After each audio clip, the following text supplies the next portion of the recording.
Mic check 1 2. Mic check 1 2. Mic check 1 2. Mic check 1 2. Mic check 1 2. Mic check 1 2. Mic check 1 2 1 2 1 2. How you doing? How you feeling? Welcome back, ladies and gentlemen. Thank you for joining me on another episode of the Random Show. Thank you for joining me on another episode of the Random Show. How you doing? How you feeling? How you doing? How you feeling? How you doing? How you feeling? Thank you for joining me once again. It's been a pleasure, never a chore. We're going all week today. We're going all week this week. We're here back to back 7 days, the whole entire week. We're banging it out. We're trying to do as many streams as we can before, like I mentioned previously, I take a little break between the middle of March. But we're going to take a little break because I've got to get my housing situation sorted. So that's what we're doing. We're locking in. We're banging out the streams, doing as much as we can before that date comes, because I may be MIA for a bit. I may be MIA for a bit. Obviously, if you want to support the channel, you know what to do. Like the stream, subscribe, all that good shit's always encouraged. And of course, we also have a membership goal of 500 members by the end of the month. Let's see if we can do that. Don't have a lot of days, actually, to be honest. There's not a lot of days in the month left, I'm not going to lie. But you never know. Shit can turn around. You never know. Shit can turn around. But apart from that, we'll be banging out the streams and getting them out there anyway. Today, we've got a very, very action-packed, stacked show for you today. Action-packed, very stacked show for you today. Loads of clips taken from the recent episode of Tfatk that just dropped today. Not the most entertaining clips in the world, I'm not going to lie, I'm not going to get you too excited. Not the most entertaining clips in the world, but still, we got some clips regardless.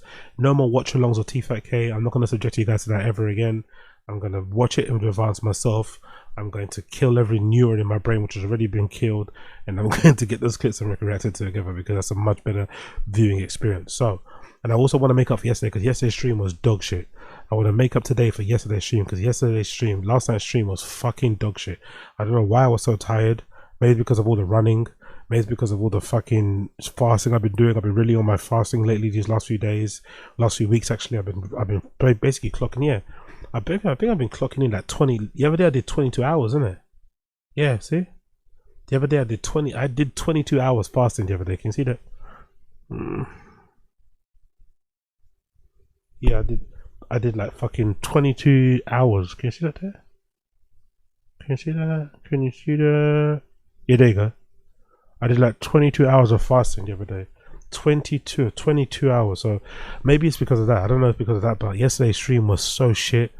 I'm watching it again today. I was like falling asleep in some bits.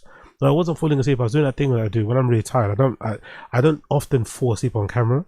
I've done it a couple of times, but I think when you get tired, I start like rambling on about things that don't make sense. You know, I start to just talk about something that don't make sense. I'm talking about something, I'm like, oh yeah, and then McDonald's, yeah, and then we didn't know delivery. Like, what the fuck are you talking about, bro? So yeah, we're gonna do this show better today. Today's gonna be a much better show. Today's gonna be a much better show. Today's gonna be a much better show. Thank you for tuning in. Thank you for tuning in. You have a gun? For tuning in. Yo, appreciate For the you. penthouse. Yes. Penthouse soon come, man. Penthouse soon come. I can't, you know what? I can't wait for my glow up. I can't wait for again, I'm not really into stuff. I think you guys know me by now. Although I'm into my fashion, I'm not into like glitzy stuff. I'm not really like a jewelry guy. I'm not really like a car guy. I'm not really into things, right? I'm not really into things. But I really can't wait for my glow up, right? When I do finally ascend to a level that I want to get to. For you guys, for the ones who have been watching me from the beginning, from the OGs who have been watching me since I had like 1 view, 10 views, you know, I can't wait for you guys to be like, yeah, see, I knew that was going to be the one. He was going to be the guy. I knew it. Do you know what I mean? I picked this guy out. Do you know what I mean? I followed this guy because I was entertained by his shows. I like what he was doing. I'm more happy. I'm more stoked. I'm more excited for you guys to be like vindicated for your early faith, because I don't know how you had it in me to be watching me from that early. Some of you guys have been around since I was getting like, I don't know, 40 fucking live viewers, 10 live viewers, you know what I mean? You guys have been around, so I really do appreciate some of you guys from the beginning, and I really can't wait to ascend to a level I want to get to, mostly so you guys can be vindicated and tell your friends, I told you so. You know, I told you so. That's why I can't wait for you guys to glow, because I'm not going to glow. I'm not really going to glow. You won't see me in a fucking Lambo. You're not going to see me with a fucking bust down watch. Maybe the only thing you'll see changes the background, right? Maybe I might start doing the streams where I start showing a lot more of my house, but I'm not really like that too. I'm kind of private. I'm not ever gonna do like a house tour or anything like that. I'm not. It's not my kind of vibe. But maybe you'll see a difference in the background. Oh my god, look, he's got a better camera. You know what I mean? Maybe I might get one of those SLR like cameras that fucking streamers get, and you might notice things like that. But I think for you guys, you'll be vindicated because you'll be like, okay, cool, he's done it, he's got it. I knew this guy had it. You know what I mean? So big up everybody for sticking by me from the beginning or believing in me when I didn't even believe in myself. Big up those guys, those girls, those days, the dems, whoever you fucking are out there who believed in me even when I didn't believe in myself. Today we're gonna make up for yesterday's stream. That was fucking dog shit. Let's fucking go. Let's go. First things first. I know this might make me sound gay. Some of you probably think I'm gay anyway, but I know this might make me sound gay. But am I the only man? Am I the only man who, if I see stuff like this from a woman, it kind of makes my dick soft? Am I the only man out there, if I see my lady, if I see somebody that I'm into doing stuff like this, it makes my dick soft? What am I about to talk to you about? The world famous live streamer called EMIRU. She went through a bit of a scandal recently because she accused one of her ex-boyfriend, Miss Kiff, for being a bit abusive with her and shit. But she's well known, right? She's well known. She's kind of one of these, like, I don't know if you describe her as an e-girl. I'm not sure if she's Asian or she's white, but she's got that kind of look that all these live streamer girls have. She's kind of skinny and she's kind of wafy and she's got like a voice and she, you know, whatever. Guys like watching her. She's funny. People like watching her streams, whatever, right? This is a fucking crazy clip from the other day. It says EMIRU accidentally causes a fire in her kitchen. I personally think this kitchen fire is not that big of a deal. It's easy to deal with. I think most people that have grown up in homes where you did the cooking or you live by yourself or you just generally know how to move around in the kitchen, you would have dealt with this in 2 seconds. But the fact that EMIRU had no idea what to do, the fact that the other women in the room had no idea what to do, would immediately make my dick soft. If I saw a woman that I was interested in do something like this, it'd make me question my attraction. It actually put me off. This is actually an ick for me. This is an ick.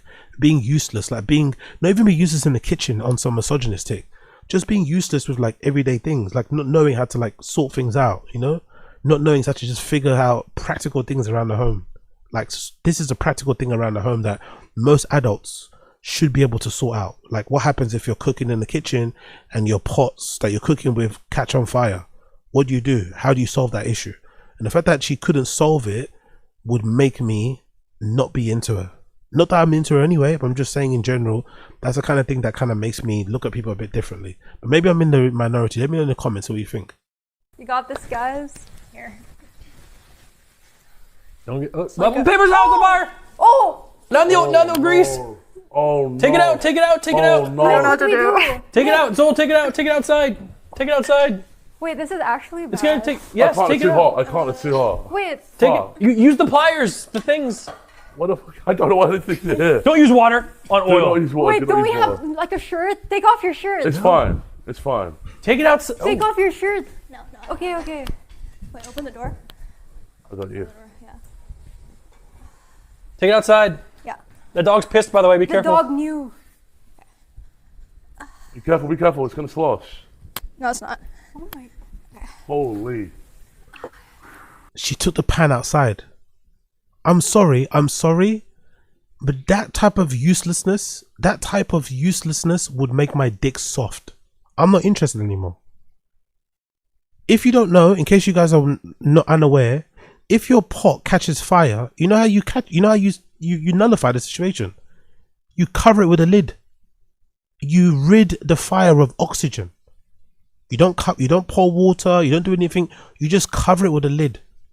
You don't touch the side of a pan because it's gonna be hot. You don't move it. You turn off the fucking fire, of course. Turn off the stove. Turn off the electric, whatever you got. Turn off the heat, and you cover it with a lid. Start with oxygen, and guess what? It's gone in 2 seconds. It's gone. The fire is extinguished in 2 seconds. You don't pull out a fire extinguisher. You don't pour water, and you don't try and tell people to take off their shirt to cover it with a shirt that's already on fire. If the pot's on fire, your shirt's gonna fucking stupid. By the way, you don't obviously cover it with your shirt. That's a bad idea. And don't take it outside. Like, what? Why are you taking it outside for? I guess technically, if you take it outside, the wind might blow and might extinguish the flames. I don't know. But all you gotta do is cover it with a fucking lid. That's it. Not a big deal. Cover it with a lid and it's fine. Even a plate. It doesn't have to be a lid. A plate, just something. Just cover it, and it's perfectly fine. But everyone in that room, useless. I do love, by the way, if in case you're wondering, EMIRU is this girl here in the white top. That's EMIRU. EMIRU is the girl in the white top. This one here. This one here. You know, I found really funny when she said, everyone take off your tops. The girl said, take off your tops. I think she was aiming at towards the guys in the room. Obviously, this fat guy is not taking off his top, right? One thing fat people don't do is take off their tops, right? That's like a sin. That's like one of the core fundamental rules of being a fat person. Trust me, I've been super fat. You don't ever take off your t-shirt. So he's not taking off his top. And the other guy also wasn't going to take off his top. I love how everyone casually ignored that instruction. Take off your tops. All the guys in the room. How useless are they? How useless? I think there's 5 adults here. There's 5 people over the age of 25 here, plus the guy with the phone filming everything. There's 5 people over 25 and none of them know how to extinguish a fire on the pot. By the way, I also hate how she's walking around barefooted. Walking around barefooted like this in a kitchen that's got like tiled floors is disgusting. Especially with the cooking you're doing. There'll be stuff dropping on the floor. Like, that is nasty. That's some white people shit, isn't it? Walking around barefooted in your kitchen like this is fucking nasty. Unless you clean it regularly, cool. But in general, I think that's fucking nasty. There's also, look, shopping on the floor here that hasn't been unpacked. Even just the table, even just the counter. Look at the counter. Look at the kitchen island. Look at all the shit on the side of the stove that hasn't been sorted out yet. Look at all the stuff on the kitchen island. It looks like, do you remember in school? Do you guys in school did cooking? I did cooking in school, right? In secondary school, there was a subject they did cooking. And sometimes in the class, it'd be full of shit. This reminds me of what it was like in school when you'd be cooking. Look at the whole table just covered in shit. The whole counter covered in shit. I'm not going to lie. This for me would make my dick soft. Maybe I'm in the minority. But stuff like this will make my dick soft. Like an inability for a girl to have a good personality. If I meet a girl that has a bad fucking personality. Or she doesn't have a good sense of humor. Takes herself too seriously. Can't laugh at herself. Not being self-deprecating. You know? Or is overly emotional and shit. Maybe too negative. Like, I'm off. Stuff like this would also make me get like... You don't know how to extinguish a fire on a stove. You don't know how to extinguish a fire on a stove. You're taking the whole pot outside. Okay. Yeah, exactly. Gamebird remembers. Yeah, exactly. Yeah, remember Textile Sky. Exactly. You remember. Fucking hell. Anyway. Let's move on from that one. Any more live stream fails things I want to quickly talk about? Touch and logo enforced penalties. Maya from Everless Second Tray is pissed at Lacey for buying 2 leopard geckos, just returned them after a week. Do you remember when you got those fucking geckos and I told you, I said, Lacey, you better take care of those 2 pets for the duration of their entire lives. I did. Don't interrupt me. To listen, to give a good example to your young viewers that you don't get pets without doing proper research and you take care of them for the duration of their lives because that's a commitment that you made to them. And do you remember you said, yes, I will do that. Yes. Now look into the camera and tell them, I will never get a pet again without doing proper research and you shouldn't either. Chat. I will never ever get a pet again without doing proper research, and you guys should not either. Am I the only person that has always done this? Like, I think I would probably benefit, especially being like a pretty much a bit of a loner person, right? Because I'm a bit of a lone wolf, I kind of do things on my own. I don't really have much of a friendship group and shit. I think I'd probably benefit a lot from having a pet, like a dog or a cat or something, right? Traditional pet. I'd probably benefit a lot from that. But I've always said the reason why I'm hesitant to get one is because I live a pretty chaotic and somewhat reckless life, you know? I'm always out sometimes, even though I don't see people, I'm kind of going out raving, I'm doing this, I'm DJing, I'm doing this. You know what I mean? I'm not really around. So I would hate to have a pet and then not be able to look after it or not be able to give it the love and attention that it deserves. And that's why I've been hesitant to get one.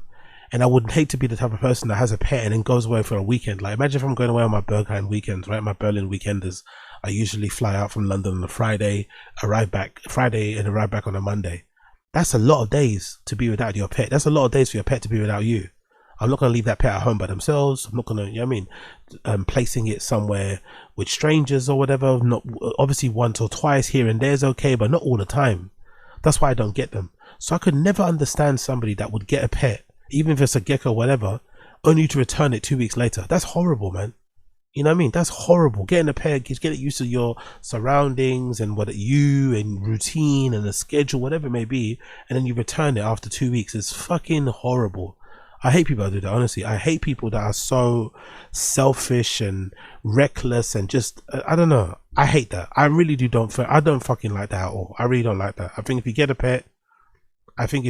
pet, you get it because you want to look after it. You get it because you want to be in their lives as much as you want them to be in your lives. You know what I mean? That's what I think. That's what I think. That's what I think. But hey, what do I know? What do I know? What do I know? Let's see another clip here. Amara, her husband, been detained, taken to local police station. We don't care. Streamer J2 Hurd gets arrested after the Derby game for bantering with a Tottenham fan. Yeah, look at this. Have you seen this? Have you seen this? Look at our UK. The UK is really weird when it comes to free speech, right? We're really weird we basically don't have free speech. We basically don't have free speech. If you send somebody a monkey emoji in the DMs, you can get arrested in the UK. Like you can get legitimately arrested. We don't play about that shit. Like we're a bit of a strange country when it comes to free speech. Have you seen this clip? This clip features an Arsenal fan, right, who's also a live streamer called J200. He was obviously watching or streaming during the Tottenham and Arsenal game, which Arsenal ended up winning 4-1 annoyingly. They played really well, to be honest, especially in the second half. But he was obviously streaming, walking around, right, enjoying the game. And he got into a bit of like back and forth with some Tottenham fans. And they started calling each other things. And the Tottenham fans in the UK are referred to as Yids. But I guess Yids also has a little bit of a anti-Semitic Jewish connotations to it because, you know, technically Tottenham in the area, there's a big, you know, Jewish community there. So that's where I guess the Yids come from. But I guess in some ways it can be looked at as a bad thing to say. I don't know. But he says in reply, they call him a gooner. He said, oh, Yid, whatever, something. And he gets arrested by the police officers. He got arrested right there and then. I'm not joking. He got arrested for saying a football chant. It's fucking crazy. Let's play the clip. A fucking cock you are. Oi! Oi! You fat ass. Oi, W. Oi! What's that about? Wait, what notes are you taking down? I'm just writing stuff down. What is that, like the fact that we're not doing anything? Well, you're not Aggravating anyone? Well, you are. No, but like verbally we're not. I didn't mean to waste all your lot's time. We didn't think it would be this bad. The Arsenal one was way better, honestly. Your mate was at Chelsea Barcelona, wasn't he? I was at the last Arsenal Chelsea one. Yid Army. You're a Chelsea fan. Wait, no, Yid Army's their team. Can you nick him then? Yid Army. He's used the word Yid Army, which is legal. So let's nick him for public order. Let's get him out. What? I thought that was a. Just come over here. What? I thought that was a. No, mate, that's an offence. Come on, mate. Oh my god, that's an offence, mate. They're arresting him for saying the term Yid Army. Hold on, is Yid Army offensive? Is the term Yid Army offensive?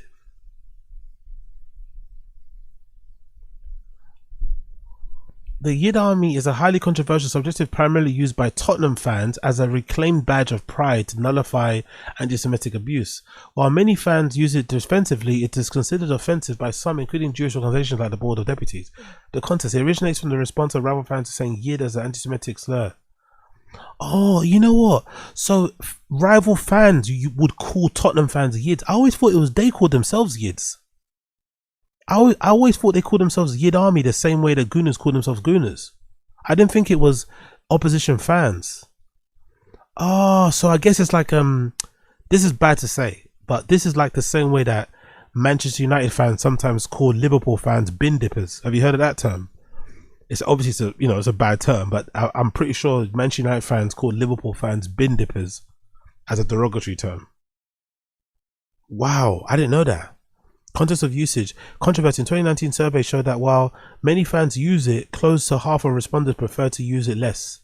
Reclamation and abuse. Supporters argue that reclaiming the term, while critics argue it's the use of legitimate. So they reclaimed it the same way that black people reclaimed the N-word, but it's still offensive.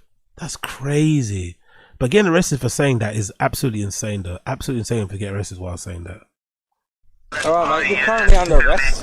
right? So you guys are just aggravated public order. You heard what the sergeant said. Why are you taking my phone? Can I give it to my friend? Turn around, mate. I need the handcuffs on you. I didn't.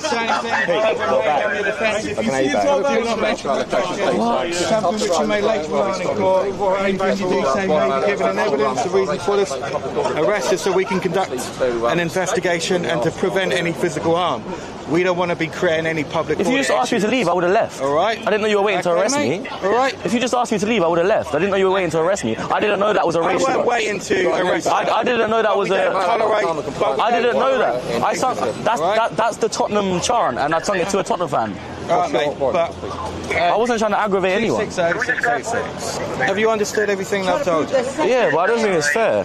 Yeah. So the time of the arrest is 16:01. All right. I am going to have to conduct a search. That's fine. It's called a Section 32 search. It's for anything that's illegal or could be used to escape from custody. That's fine. You got anything on you that could potentially harm me? No, absolutely nothing. All right. It's okay if you just. I missed it. 260-686. Do you loosen these cuffs a little bit? Because I'm not a threat to run. 0686. I literally haven't done it. If you asked me to leave, I would have left. I would have given you guys an easier job. Oh, mate. I didn't even know that was a racist chant. I've never even heard that before. Last time I came to a Tottenham match, they were singing it, so I sung it as well. The word "yid" if you're trying to antagonise. No, but they're part of Tottenham. All right. I didn't try and antagonise anyone. So clearly, I tried to say I was on their side. So clearly, that's antagonistic. To who? All right.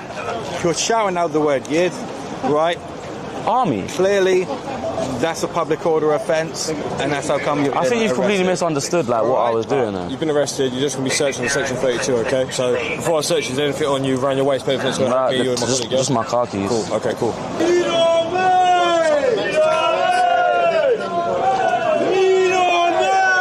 So what, you can't arrest them? It's all about context, sir. But I said it to a Tottenham fan. About... The irony, innit? The fucking irony. As he's getting searched, a whole group of people are screaming "Yid Army," and they don't even blink, they don't even flinch. They arrest him for saying it because of the context, but then the other people saying it, they don't arrest him. Honestly, the UK is kind of dystopian, man. It's kind of Orwellian, kind of dystopian. It's kind of scary. Also, this police officer here, he was joking about with the guy, right? He was joking about with the kid. As soon as he said "Yid Army," he arrested him straight away. Didn't give him a warning, didn't tell him to get out of here, didn't tell him to mind his... It's actually scary in the UK. So I know you guys in America have your issues. And all my American viewers, I know you have your issues that you complain about, legitimately so. But be thankful you don't live in a country like this, where this type of speech is legitimately monitored, and it's, you know, you can basically get convicted, arrested. Like be thankful. You have your issues, but be thankful you won't get arrested for saying a word. What? That's not fair. Come on now. They've just five people have just chanted it past you. What? And I've just got arrested for the same thing. How was that fair? It depends if you're trying to antagonise. I wasn't trying. I'm explaining to you right now that I wasn't trying to antagonise anyone. I've just explained it. So I'm getting arrested for something 5 people just chanted. This is going to have to come off. Yeah, can you give it to my cameraman, please? And obviously the Spurs fans are loving it, right? The Spurs fans walking by seeing an Arsenal supporter getting arrested, they're fucking loving it. So yeah, crazy times, man, crazy times. Big up the UK, big up the blood clot UK, big up the blood clot UK. Let me continue on. Let me do one more quickly here before we continue. Let me do past week. What I missed out on? What have I missed out on? What have I missed out on? What have I missed out? What have I missed out? We did most of that. EMIRU accident, we did it already. Dina Griff roof fell off. Emmy's moment of peace gets interrupted. There's just Michelle LeBeouf. Cool, yeah, we done most of that. We done most of that. Let's move on. New American Redact. New American Redact just dropped. This one says, oh shit. Okay, cool. Let me watch that as well. Let me do KULINSKI next as well. There's also a new SCHAUB show. Yeah, cool. New American Redact. New American Redact. Brendan Schaub just hit a pathetic new low. Brendan Schaub just hit a pathetic new low, courtesy of American Redact. Let's fucking go. New American Redact. Let's fucking go. Let's fucking go. Do stand up. So when did you first do stand up? Would be doing the live Fighting the Kids with me and Brian. That was just straight, comedy show. But that was a stand-up show, not a live podcast? I never agreed with live podcasts. I think it's not the medium for it. It's a bad idea. I've never been to one where I've enjoyed it. That's one of the rare good Brendan takes. And I remember because my Tfatk lore is deep. You guys know from being on a random show, watching me over the years, my Tfatk knowledge is deep. My lore goes deep. And I remember he's been having his opinion from the very beginning. And he's on point. So he's been, and that's the thing which is funny. He's had this opinion about live podcasting being kind of shitty in the beginning, and I can't imagine the amount of money they lost out on, because they could have made so much money especially in the early days when Tfatk first started, when it was really in the early parts of Tfatk, sorry, when it was really popular, when it was still in LA, when Brendan wasn't looked at as bad as he is now, when he was still friendly with everybody in the scene, he was still a comedian, and they had all those guys on early like Theo and Andrew Schultz and stuff, and fucking Andrew Santino. They could have killed it with live shows. Because imagine if they did a Tfatk live show where they do what they do on camera, but then they had like Whitney when she was still loved passing through. They had Will Sasso passing through doing something. Crystalia passing through and doing something. They would have made so much money. But the medium of live podcast is quite shit, really. Because you can't just sit on the stage and talk to people, right? You feel weird sitting on the stage. So if you do sit on the stage, you have to recreate the whole set. That costs money. That's a bit odd and weird. So you have to make these segments and stuff. It's hard to make it work. So I think by and large, Brendan's always had a really good take when it comes to live podcasting being pretty shit in general. But it's funny now that the money's low, he's now doing it with the golden hour. That's the funny thing. Because the money's low and shit, he's now gone back on what he previously said because he wants another way to make some money. Fellas, I know what you want to try.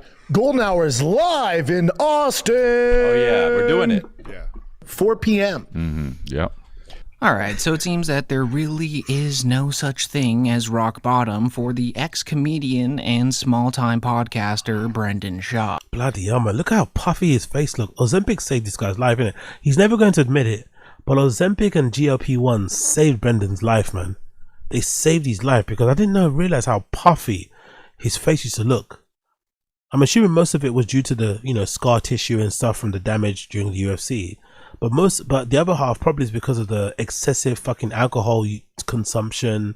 This was also the era where he had a really aggressive sweet tooth. He doesn't, because allegedly GLP-1s and Ozempic half stave off any kind of desire for any other addiction too. So it kind of helps to kind of, make you stop eating shitty food and shit and drinking allegedly. But yeah, his face used to look really puffy, very inflamed. He would never admit it now because obviously I'm a fucking serious person that wakes up at 4 a.m. and does 6 miles. But GLP-1s and Ozempic saved Brendan's life because he used to look crazy out here. Because it hasn't even been a year since he moved from Los Angeles, California to Austin, Texas. That's actually a good picture. That's actually a really good picture. That's actually a really good picture to show you the different personalities, isn't it? How he has no personality. Look at the pictures. One is him being like a quirky comedian, right? That's the quirky comedian personality. Quirky comedian personality with the fucking dick sucking lips. And the fucking drinks, right? The whatever drinks, whatever he's called, the big gulps, right? That's the big gulp era. The big gulps with the quirky glasses and the lips thing. And then now, all of a sudden, he's a fucking cowboy, right? With a pickup truck, fucking stuffing his face with fucking nicotine pouches. Even changed the glasses to aviators. I find it hilarious how he changes his personality so much, so often. For like an older guy, you don't really see it, innit? It's not things that older dudes usually do. It's something that you do when you're like a teenager or maybe in your early 20s. Like you change your personality based on your interest. Like if you're going through like an indie moment, if you're going through a little bit of a skater moment, you know what I mean? You change your personality that way. Maybe you're going through like a little, I'm a backpacker guy now. But this personality change is fucking crazy, man. When he was a comedian, he even drove different cars. When he was a stand-up comedian, he even drove different cars. Like, do you know what I mean? This is the Porsche era, Rogan, GTR3, Porsche make the best cars, the SCHAUBs are a Porsche family, and then now all of a sudden this is a Ford pickup truck era, Ford F-150, Ford 350, insane. California to Austin, Texas, for seemingly no other reason than to be closer to Joe Rogan, and now it looks like things are crumbling way faster than he thought. Because the second he lost the insulation of his connections in LA, the reality of where he actually stands in comedy became impossible to ignore. Because despite Brendan swearing to God that Joe Rogan is his best friend forever, he couldn't even book a spot at the mothership for his first live podcast in Austin since moving there. Like, he's not even in the Rogan sphere anymore. He's actually more so... That's a good point. They didn't do the Tfatk show live when they were living there, did they? Yeah, that's true. They didn't do that, did they? That Tfatk live show they did at the Vulcan, I think they were still living in LA, which is weird, isn't it? Why would you do a Tfatk live show in Austin? I thought Tfatk live show would only work in LA because of their connection to LA. That'd actually work. I think they'd actually get way more people. But they probably couldn't book a venue. Maybe they're all full up. So they went to Texas. And that live show was horrible, isn't it? Allegedly, they did in Texas. They didn't like it at all. It wasn't good. I think they filmed some of it, didn't they? I think we reacted to it on stream. And they brought Chin out awkwardly. Like, here's Chin. in the Chris D'Elia sphere now, as the live podcast is happening at 4 p.m. right before Chris D'Elia's back-to-back shows at the same venue. Jesus Christ. So Brendan's now at the point in his career where he has to ride the coattails of an alleged predator just to scrape by. It's weird though, isn't it? Because it's like, how much money is it really going to make? You know? Like, I'm saying it's a cash grab, but is it really a cash grab? Like, how much money are they really going to make? Like, they got ticket. Let's go to the Vulcan. Vulcan Gas Co. Let's actually see. How much are the tickets?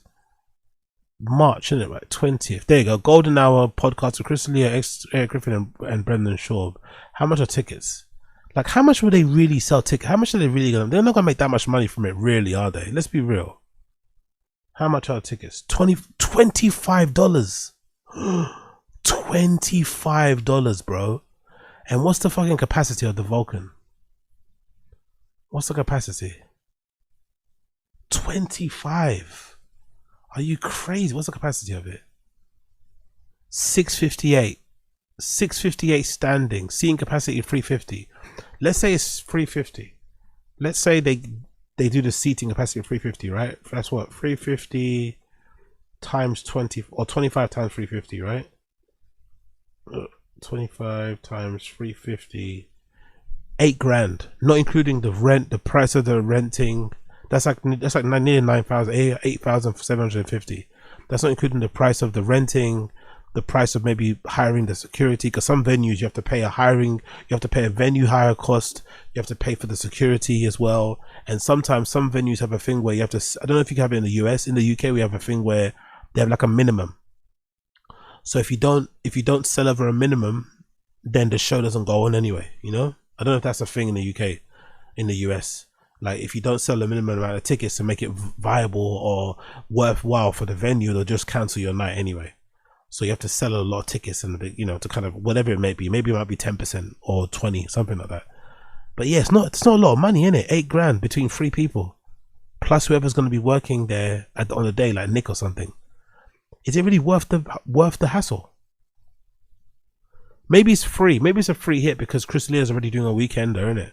And it's the day, they're doing it before one of Chris's first live shows, so you'd imagine the venue will be ready already before he starts. It just seems like a bit of a waste of time. Am I bugging out? It seems like a bit of a waste of time. It doesn't feel like a money grab. It feels like a bit of a waste of time for everybody involved. And Chris, are your 2 shows that night? It's all at the Vulcan? Yeah. Yep. Oh, so you're just gonna be there from 3 to midnight. I don't know. You guys talked me into this. You know what I mean? Oh, we talked. No. It's not that I didn't want to do it. I did, but I'm like, I'm sorry. No way. Is that true? Big up Stinger Goo. Where do you see that on the Reddit? Where do you see that on the Reddit? His cars are all up for sale on the Facebook Marketplace. Not looking good. Okay, I gotta check that out. Fucking hell. Who was on the chat who said they wanted to see Brendan lose everything? Because I don't want to see that. There was like, I want to see him lose everything. I want to see him shaking his tin cup in the street. I think whoever said that, you are definitely gonna be in for a treat then if he's selling all these cars. Your dream is definitely gonna come true. Wow, he's selling his house and the cars. Fuck, bro, what's happened? I wonder what's happened. They survived for this long so far. They moved to you sold your house in LA. You raised all that money. They raised quite a lot of money from the LA sale, right? Like 4 million or something. Like, I wonder what happened recently to make this turn, because so far they were faking it till they're making it for so long, for a while, innit? They were faking it till they made it for a while. So I wonder why has the shit hit the wall now? Why is it suddenly going pear-shaped now? I wonder what happened. Is podcast one failing? Something happened with podcast one. Maybe something happened to podcast one. Did something happen to podcast one? Did another sponsor drop out? I wonder what's happened recently that's made them lose everything, because it doesn't make any sense, because before they were faking it to make it so well. What's happened recently in the news? Anything with the podcast one? Luke Hamnet highlight podcast reaches 1 million users. Podcast one targets AI search with new.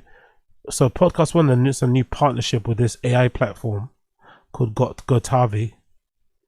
So I wonder what's happened. What has happened with Brendan's finances that has led to this? Sorry for the detour. Those of you who are watching. Sorry for the detour. Podcast one. Podcasters have long worried about showing up in search engines in Google, but a growing amount of search is being done on AI platforms. It's led Spotify to announce its integration with ChatGPT in the fall. Podcast One is now connecting with startup Gotavi to help with improve AI-based discovery. The quote, AI is fundamentally reshaping how audiences discover content, how media is monetized. Robert Ed, executive chairman of Podcast One. This multi-year partnership with Gotavi now allows us to leverage AI in two crucial ways. First, by using it to increase how Podcast One content is surfaced, and second, by using AI-driven interaction to convert attention. So they're announcing partnerships with AI platforms. So they're definitely doing well, right? You'd imagine. This is a partnership. You don't do these partnerships if you're going on the way down. So I don't know. I wonder what's happened with Brendan's finances in the back end that's led to this shift. We'll find out soon. So Brendan's gonna be the filler before Chris's main shows, and is hoping that D'Elia's dwindling fan base will leave work early that day to watch him, Eric Griffin, and D'Elia talk about God knows what for an hour straight. So this is pretty desperate, and a lot of people believe that this is a huge sign that— Oh, big up Black American lawsuit. That could be true, innit? Oh yeah, Unique's got a video actually. I've got to check out Unique's channel. Let me get it up actually. Let me get that up there. Unique's got a video I need to watch. I think it's about BGL and an update about the case. So I wonder if BGL's pending court case, because BGL's got a court case he's got a lawsuit with Brendan over, over unpaid wages, right? I think it's unpaid wages. So okay, we'll check that in a minute. Where is it? There's a BGL, there we go. There's a BGL one here. There's a BGL one there. So we'll check that in a minute. That Brendan is losing money fast down there in Austin, because nobody willingly puts themselves in that position unless they absolutely have to. I mean, his podcast views certainly aren't paying the rent nowadays. And he really hasn't done another truck giveaway ever since people found out that the last truck he gave away was being sold in Palm Beach, Florida, the same city his manager lives in. The most recent car Brendan gave away is to a pastor by the name of Blake in Texas, and that truck just popped up for sale in West Palm Beach, Florida. And this was all confirmed by the Drive Fast All Gas decal on the back windshield. So do we think he didn't actually give away the truck and he just sold it in Florida hoping that no one would notice? Is that a thing? Do you think that's a thing? Is it possible that this truck didn't actually go to the pastor, and that whole performance he did on social media, oh man, I can't believe somebody, the Wonder Car, didn't really use it, this is not what I do it for. Maybe they were all in it together. Maybe that pastor is known to them, so they selected somebody to win it who was one of their friends. He didn't actually win it, they kept it and then sold it. So they tried to double dip, essentially make money from the raffle ticket entries and then obviously make money again from the sale. But they didn't want to sell it in Austin or in LA because everyone would notice, so they sold it in Palm Beach, Florida, because I wonder if that's what part of it. Which is Brendan's car page. But what also set off the internet sleuths is that— yeah, that's a term. Big up Diana. Sorry, I didn't know the term. Inside job, yeah. The pastor gets a cut, exactly. There we go. Is that why you don't need a sweatshop garage anymore? New studio in Chin's Game Room. No, Chin said that new barnyard studio is like a place where Brendan's going to put his cars as well. If you remember correctly, they said, because I was wondering, oh, why don't you just get a studio? It's just like a regular studio. But if I'm not mistaken, Chin said Brendan's going to have his cars there too. I mean, when he said on the after, he said Brendan's cars are there, but this studio also has like 3 to 4 standalone rooms, like actual rooms with doors that you can build into studios. So basically it will allow him anyway, Chin, to make those rooms soundproof, so that, and also you can close the door so that you won't feel the fumes of the fucking cars in there. So yeah, let's see. Brandon's manager, Lex McComan, lives in West Palm Beach. So there's a lot of coincidences here to not ask questions. So after being accused of running a scam in order to sell more merch, he completely put the brakes on that. And now everything's just collapsing in front of him. And it's bad. Like genuinely bad. Because apparently he just listed his $3 million Austin mansion for sale. And on top of that, he's downsizing his podcast studio from the literal storage unit that he does it in right now to, and get this, an actual broken down barn. I love this edit someone made on the Reddit. It's fucking brilliant. I think the barn's a good idea though. That's what they should have done it. To be fair, where they should have done it, and this is something that we've always said here in the fucking stream, Brendan's house is big enough for them to do the podcast out of there. The whole studio thing is it's a flex. It's like a thing that you're doing for people on the outside. You want to show that you're a big dog, you know? But it's not necessary. Brendan doesn't need to do a podcast from a studio. Same way I don't really need a studio. I'm mostly doing the studio thing because I just want a place to go, like a area, you know, especially if I end up moving to like a nice apartment block somewhere where maybe the neighbors are a little bit more, you know, fuddy-duddy with sound. I would prefer to go to a place like a small, like a literal cupboard where I can do my thing with it soundproofed, so that it's like it feels like a bit of a 9 to 5 in a way. So I wake up in the morning, because that's the dream that I have when I end up getting a studio. I want to be able to do 9 to 5 streams. I wake up, I go there, clock in, start the stream at 9, and then if you guys are working or whatever, I can be your fucking background listening experience for the whole working day, Monday to Friday. Do you know what I mean? And on the weekends I'll do some other things. That's my dream going forward. But for the longest time until this day, I've been doing my shit from my fucking crib, and I've just got like a little, you know, casual, normal 1-bed apartment. These motherfuckers live in mansions with like 7 bedrooms. You're telling me you can't convert 1 bedroom into a fucking studio and then claim back whatever money and then fucking write it off? You can. There's no need to get a studio, especially with their views. It doesn't make any sense. Renting the whole studio, like on top of fucking Chin's salary, on top of what you pay fucking Callan for doing nothing, on top of the hosting fees, it's just too much money. I've never understood why they never once did Tfatk out of their cribs. Brendan could have done Tfatk out of his LA crib easily. One of those rooms, the garage even, could have been converted into a studio for the time being while the views were dipping. And then when the views go up again, you can maybe go get another studio. But it made no sense to have like a facility, because I guess they all want to be Rogan. They all want to be fucking Rogan so bad, but Rogan is Rogan. Do you know what I mean? Like, a studio really only makes sense if you buy the fucking place outright, innit? If you think about it. If you're gonna do a studio that I want, which is a literal room, that's, you know, it'll be like what, $200, £200, £300 a month or something, right? Minimal. And of course, making sure the podcast will pay for itself, stream pay for itself. But the only way one of these units makes sense is if you buy it outright. And I think Rogan bought his, because Rogan's got a really big one in Austin somewhere, right? They does his studio podcast from.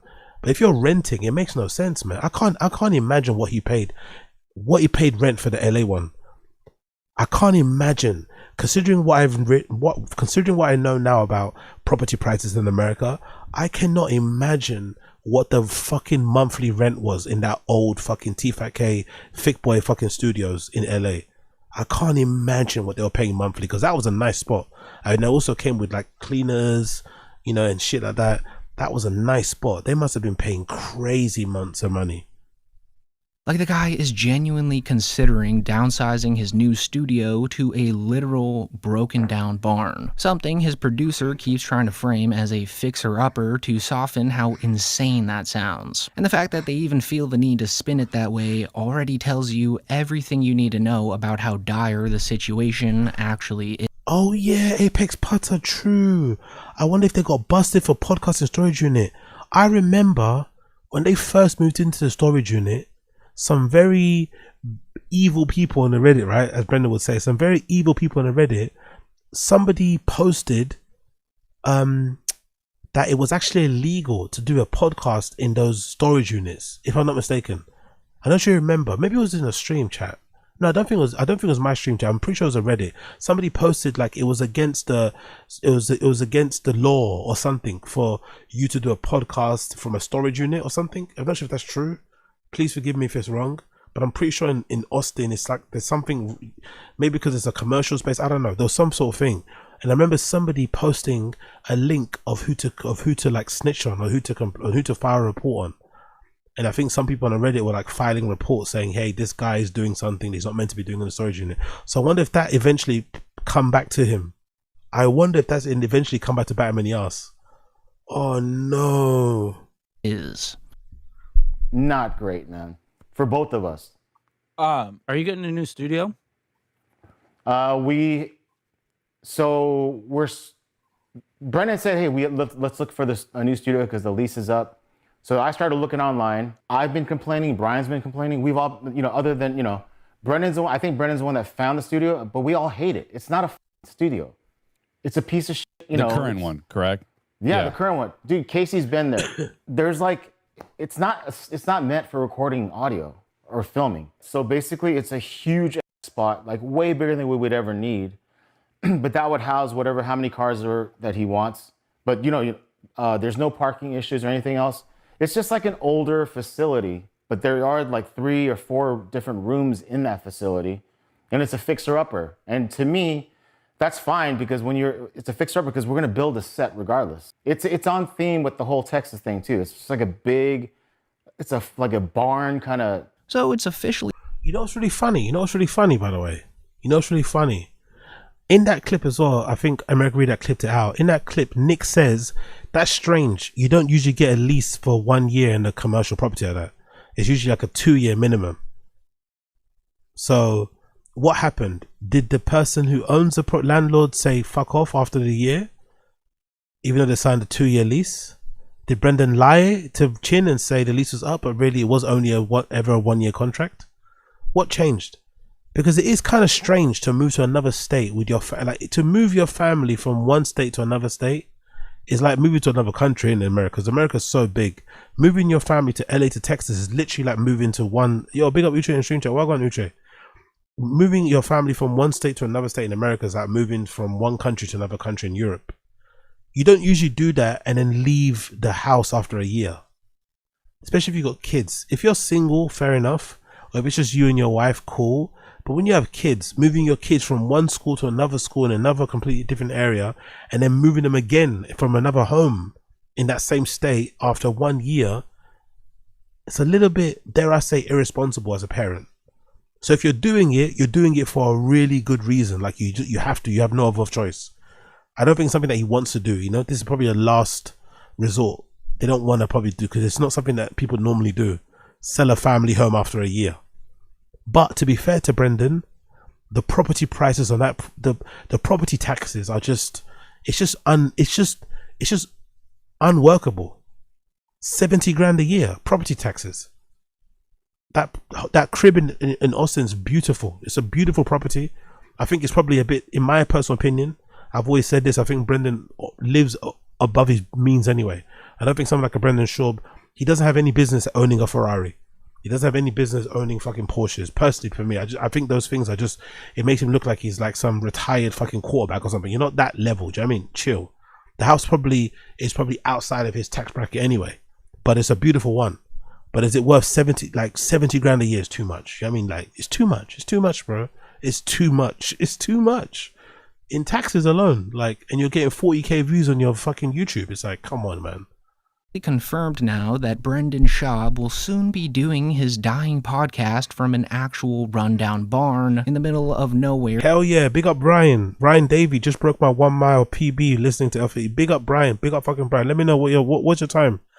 Well, at my lightest, my fastest 1 mile, which I think I've recorded, it was at the Westminster Mile. We have this race here in the UK, in London, called the Westminster Mile. It's really nice. You actually run past Buckingham Palace. I think I clocked in 6:45. I think 6:45, 6:50 was my fastest recorded mile. 6:50, 6:50. I think so. Let me know what you got, Brian. Big up Ryan. Big up Ryan Davey. Congratulations, brother. Congratulations.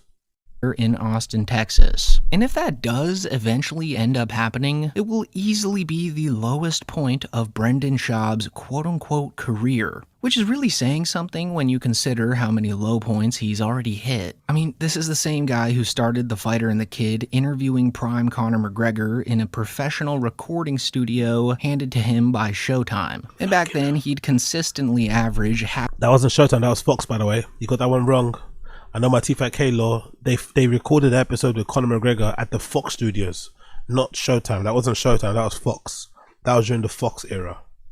500,000 to 1 million views on every single episode, pulling guests that people actually wanted to hear from. Because at the time, the industry still treated him like someone worth investing in. Nowadays, though, it's literally the exact opposite. I mean, the only guys he has on in Austin now are this random guy he used to make fun of, and of course the face of stolen valor himself, Tim Kennedy. And even those guys seem to be taking this podcast on seriously, which in and of itself is pretty sad. Because you'd think he'd at least be able to get the right-wing hacks that perform at the mothership into his studio once a week. But I genuinely don't even think most of those comics know that he lives in Austin. Yikes. Is that Brendan Schaub? I know, it looks kind of, doesn't Aaron Hernandez? Oh, that's Aaron Hernandez. Yeah, I thought that was Schaub. Yeah, it looks kind of like the Brendan Schaub guy. What is he, does he still do comedy? He doesn't live in Austin, or what is he in LA? He lives in Austin now. How long has he lived here? I don't know, like maybe a year or something like that. Oh, interesting. Yeah. Jesus Christ, man. Fucking hell. But to be fair, big up Blind Mike, right? I listened to Blind Mike the other day. I really like his streams, his podcast too. Recommend you check him out. Blind Mike does really good stuff as well. He made a really good point. He said we have to give Brendan credit for at least listening to all of the naysayers and the people telling him to stop doing comedy. You know, he eventually did stop. We have to give him credit for that. He eventually stopped subjecting us to his comedy. Like, okay, cool, I get it. I'm shit at stand-up. I'll hang it up, you know? He didn't keep on pursuing it. He didn't keep on putting out specials. He didn't keep on fucking insisting he was funny, you know? When the crowd booed loudly, he listened and he stepped away. I think Blind Mike made a really good point with that. That's very, very true. He doesn't really do any stand-up here, does he? No, I think he quit stand-up. So what does he do now? Just to talk about the MMA podcasts and stuff, and I don't know. Well, I don't really know. Fucking hell, that's fast. Big up Ryan Davey. You're rapid, bro. 616. Fucking A. Big up fucking Ryan Davey in the fucking chat. Big up fucking Ryan Davey in the chat. I'm gonna give you a run emoji. I'm gonna give you a run emoji. 616 is rapid, brother. Well done. Want you to break that. Get close to breaking that 6, mate. You're a mad guy. 616 is rapid. Well done, Ryan Davey. Well done. Yeah, it's hard to say. We have no idea, Grant. Like, he moved to the one city where being associated with Rogan is supposed to mean something, and somehow still wound up being completely irrelevant. So all Brendan Schaub really does nowadays is boast about how he lives vicariously through his son's minor league baseball career. Big up Black American. What if they took out an MCA, couldn't extend or pay it, so the financier cancelled the contract? What's an MCA? What is an MCA? What is that?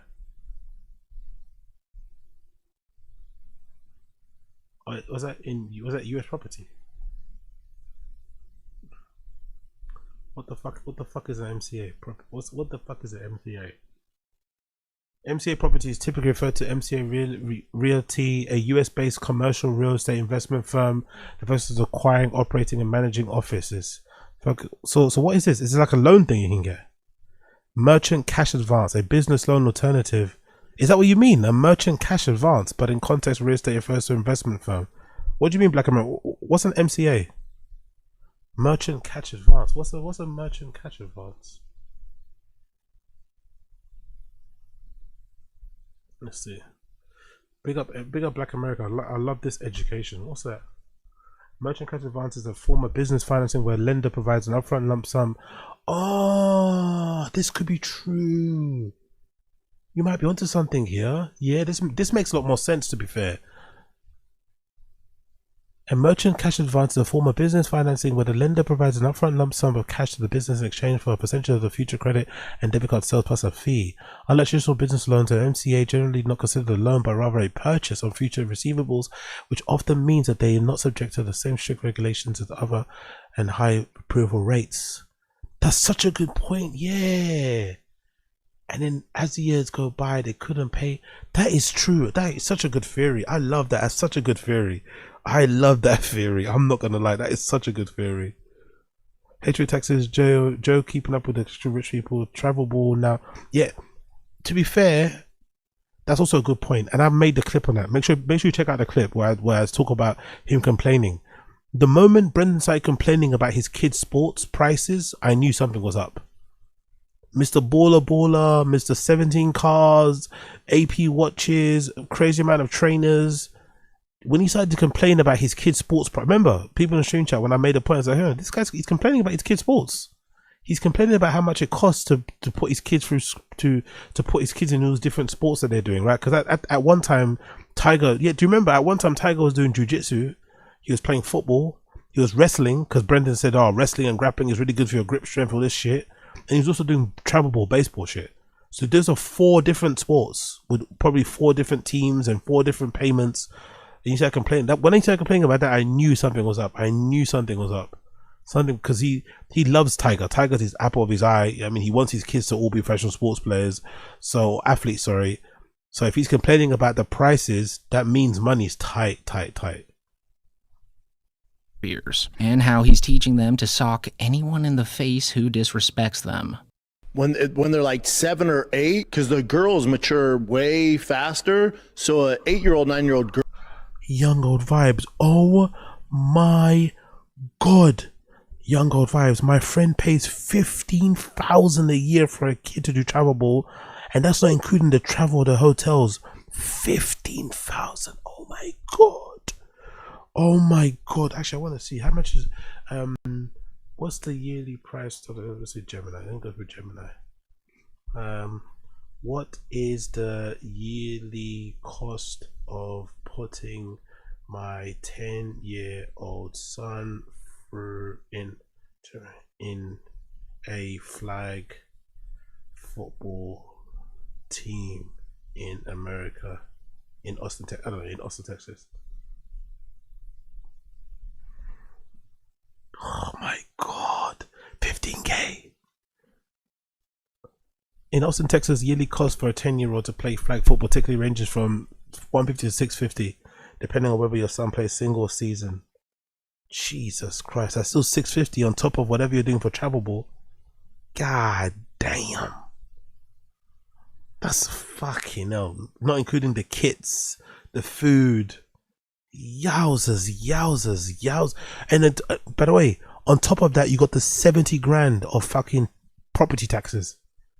Yeah, I'm not surprised he's clawing shit back. Girls physically bigger, stronger. When they start trying to bully the boys, I'm like, just fucking hit them, dude. It's just fucking sock them. T was in summer camp. There was this 12-year-old girl.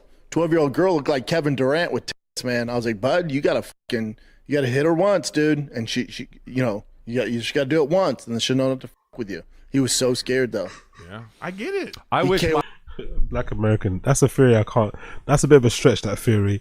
That also explains the couple content. They had to make them look like a content house. Now they're taking a piss. I don't think it's that bad. I just think that she's bored at home. I don't think that couple content is like a way for them to like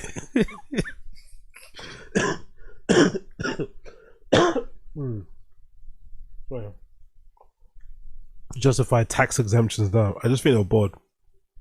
I think the couple's content is more of an illustration of how bored she is, how much free time she has, not a lot of friends. I think that's why the couple content is there. The couple content is mostly because she's just bored. I wish when I was younger, my dad told me stuff like that. If this person's fucking with you and he's not stopping, then you got to stand up for yourself. Hit him. I tell my kids that every day, and then Tiger's always, he's different than Bossy. Tiger's always worried he's going to get in trouble. I'm like, bud, I'll handle that. Don't you worry. I'll deal with the principal or the teachers. Don't worry about that. Like, he's in the summer camp now. Yeah. And one of the dads called me, was like, okay, fair enough. Yes, it is. It's a thing of business expense. Okay, I'll hold my hands up. I don't know. If that is the case, that is fucking crazy. If so. That is fucking crazy. If so, oh yeah. The Schaubs, man. The Schaubs.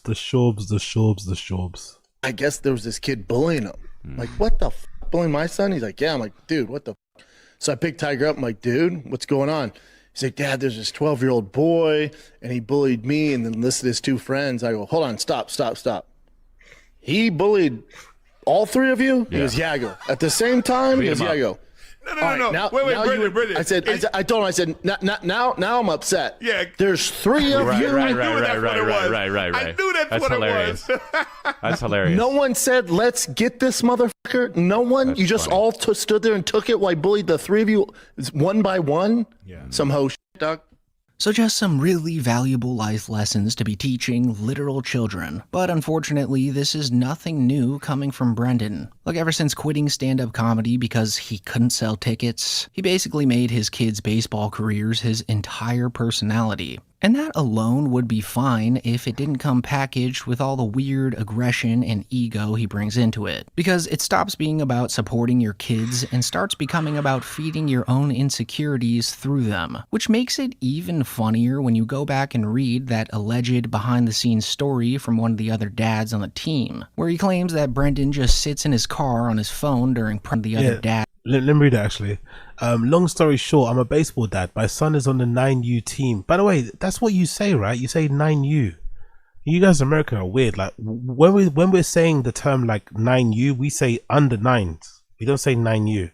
But you guys say the term 9U as a weird. Anyway, whatever. Long story short, I'm a baseball dad. My son is on the 9U team here in Calabasas with Brendan's son. In no way will I make this post about the son, but more about how big of a jack-off the poor kid's dad was in this community. I'll give you a little inside baseball, pun intended. First things first, all the dads on the team send Reddit links to each other all the time. We laugh hysterically at them. We would have we have a designated number at each game. The number would be online on how many times Joe Rogan's name would get dropped by Brendan. Imagine Brendan dropping Joe Rogan's name to fucking civilians, like regular people, right? Regular people. Brendan name drops Joe Rogan is fucking crazy. I get name dropping his name around other celebrities or people in the industry, but like to just regular dads, it's just fucking crazy work. I'm not gonna lie. He couldn't go an entire game or an event that he would always invite himself and his wife to. He couldn't go to an entire game on an event that he would always invite his games to. And when we found out he was moving to Austin, we joked how long it would be until a restraining order would be filed. His obsession with him is unreal. He told us over and over that he and Rogan were best friends, and also says nobody has been on his podcast more than him. He also told us that he needed to move to a community where he was around more conservative people like him, but moved to a super liberal city. Ha ha ha. Oh, and my favorite story to share, and this tells you all you need to know. When I put the order in for the jerseys, he gave me his number, preference first, before even giving his son's. Yeah, that was when I know the story was true. That little detail there is when I knew the story was true. At first I thought it was a lie, but that little nugget of information, he gave me his number preference before he gave me his son's, was classic Brendan. Classic Brendan. More excited about his jersey about his son. Like, what? I explained to him that we let the kids pick their numbers first. Instead of saying that he agreed and understood, the first thing he did was ask if I knew any of the boys wear 66. I told him I wasn't sure. The numbers change a lot with kids, and he looked at me with all sincerity and said, "That's daddy's number." Now all the parents still say that's daddy's number to each other all the time. It's so cringy. And lastly, don't let his words fool you around how busy he is with travel ball. On the multiple occasions during practice, he would just sit in his truck on his phone. Then come game time, he would be the first parent in the dugout. His wife in there with him taking photos. Anything for the gram, right? Anyways, just thought I'd share some funny thoughts from Americans' dads on the team, where he claims that Brendan just sits in his car on his phone during practice and only shows up to the dugout during games. Also, according to that same story, Brendan was apparently obsessed with telling all the dads that Joe Rogan is his best friend, and that he has the most appearances on the Joe Rogan Experience, which is honestly exactly what you would expect him to be saying. I think the funniest part about that story, though, was the jersey number thing, where he apparently requested his number before any of the kids, saying that number 66 was daddy's number, which just so happens to be Yaziel Puig's MLB number, which is just insane when you learn that that player dated Brendan Schaub's wife before she ever met Brendan. What do you think that's about, by the way? I know there are some dudes that really enjoy... I know there are some dudes who really enjoy fucking girls that they know are in relationships, right? It's like a little, you kind of get off on that, oh, you know, I did something naughty type of thing, right? I know there are some guys that enjoy stealing girls from other people. Like, hey, you're with this girl, I'm going to make her break up with you, then I'm going to make her mine. I know there are some guys that enjoy sleeping with women when they know they slept with other people that they know. That's like a Joe Budden thing. Like, Joe Budden's known to do that. He allegedly fucks a lot of his friends' exes and shit, right? But I wonder what this is. You're with Joanna now. Joanna's your wife. She's the mother of your 3 children. You've been together for a long time. He's probably been with Joanna longer than Joanna ever knew this fucking Puig guy, right? Although he's a baseball player, they've probably known each other longer than she ever knew this guy. So why the number thing? What's that about? Does he generally like 66? Is this like a way of him like flexing that, oh, I got her, you didn't get her? Strange, isn't it? It's a really odd thing. Very, very odd. So there's a lot going on there psychologically, and none of it reflects particularly well on Brendan. But at the same time, it's also not surprising in the slightest, because this is the exact same guy who yelled at his son for letting a bigger kid hit a home run off of him, threatening his son that he'd never pitch again if a fat, slow kid ever got a hit off him. And just remember, guys, that his son is literally 8 years old or something like that. I went to the mound the other day. Again, he only gave up 2 hits. There's a big fat kid there, slow. I went, buddy, if this kid gets a hit off you, we're not pitching anymore. That's where I'm at. And that's also why his attitude's that way. Part of it, it's on me. I go, if this fat kid, slow fat kid gets a hit off you, this isn't for you. That's a little bit... What? Mean? It's sports. Tighten the fuck up. Jesus That's why I'm his dad. That's why he's an outlier, you know? That is, you got to be ruthless. Yeah. If he's a big, chunky, slow kid, and he gets a hit off you, oh, in other words, we got work to do. If he's big chunky kid, his bat speed's going to be a little slower, so let's Everything's throw slow. it down the pipe. Oh, light is, and also from the silence, I go, light his ass up. And then T just looks at me. You'll say that from the... Oh, yeah. Oh, baseball's no joke, huh? I mean, No. Light his up? Oh, yeah. I get pretty hardcore.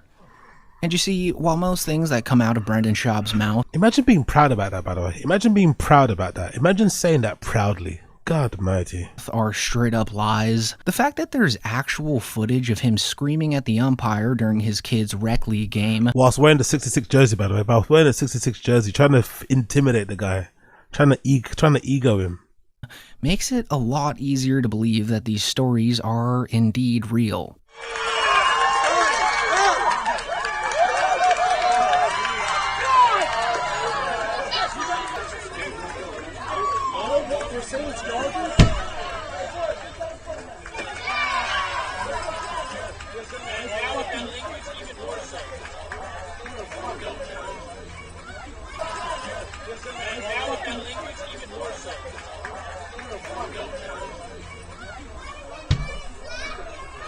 So ridiculous, man. So fucking ridiculous. Literally. And you know what? I get that sports in general, especially when you're a kid, you're going to get emotional. But the fact that he's a former, like, that's the thing that's really odd about him. That's never gets brought up too often. You're a former professional fighter, brother. You're a former professional fighter. Like, you have more responsibility to keep your anger in check because you have skills, you have tools to your arsenal that you could inflict a lot of damage on somebody because of your previous experience, right? In being a professional athlete or being a professional UFC fighter. So there's more onus on you to keep calm. And also because you're a professional fighter, you should know how to regulate your emotions better in public. That's why people look at professional fighters who actually get involved in scuffles in the street like psychos. Because you should probably have a better way to conflict resolve or whatever, because you know if something did go down, you could inflict a lot of damage on somebody. You could permanently change their life, you know, because of the skills that you have. So you're a lot more reserved, you have your emotions in check, you're not so, you know what I mean, you don't tend to crash out as often. But this guy's like, your son's baseball game, you're trying to like step to a fucking umpire. Like, come on, man. This was so embarrassing when this footage leaked, man. So embarrassing. Like, it paints a pretty consistent picture of someone who can't separate his own ego from anything he's involved in, even when it comes to his own children. I mean, he's dedicated his life to his kids, which on paper sounds admirable, but when you look at what he's actually teaching them, all that PR evaporates immediately. Look, on a recent Golden Hour episode, Brendan actually bragged about how his son threw a haymaker at another kid during a game, knocking him to the ground and making him bleed. And sure, kids fight sometimes, but when you hear Brendan openly admit that this happened because he told his son to do it, it stops being some normal playground scuffle and starts sounding genuinely disturbing, especially when he follows it up by saying how proud he was of his son. I didn't tell you, Tiger got in a fight. Uh-oh. How's the other kid? T got in a fight. T got a straight up fight. Tell how's the other kid? By the way, I did mention before in my fucking review of this that I thought it was insane because it didn't sound like the kid hit Tiger and Brendan said just hit him. I didn't understand. I think that's a bit that maybe he's missing that bit of the story. Maybe this kid did hit Tiger or assault him, but I didn't understand this idea of like, oh, this kid's picking on you. He's in your team. You don't tell the coach first. Brendan doesn't try and pull the parent to one side to resolve the issue. It's just a straight up, okay, if he touches you again, if he touches you in any way, hit him. It's like, what? You don't want to tell. You don't want to say it. So how old is he now? I'll tell you. No, he can fight with the principal. He's 9. He's 9. So yeah, Tiger's he poked 9. Gaspar on the eyes. Tiger's 9, and so travel baseball just started, right? Super competitive majors. So it's the highest level you can play, right? And there's a new kid on the team.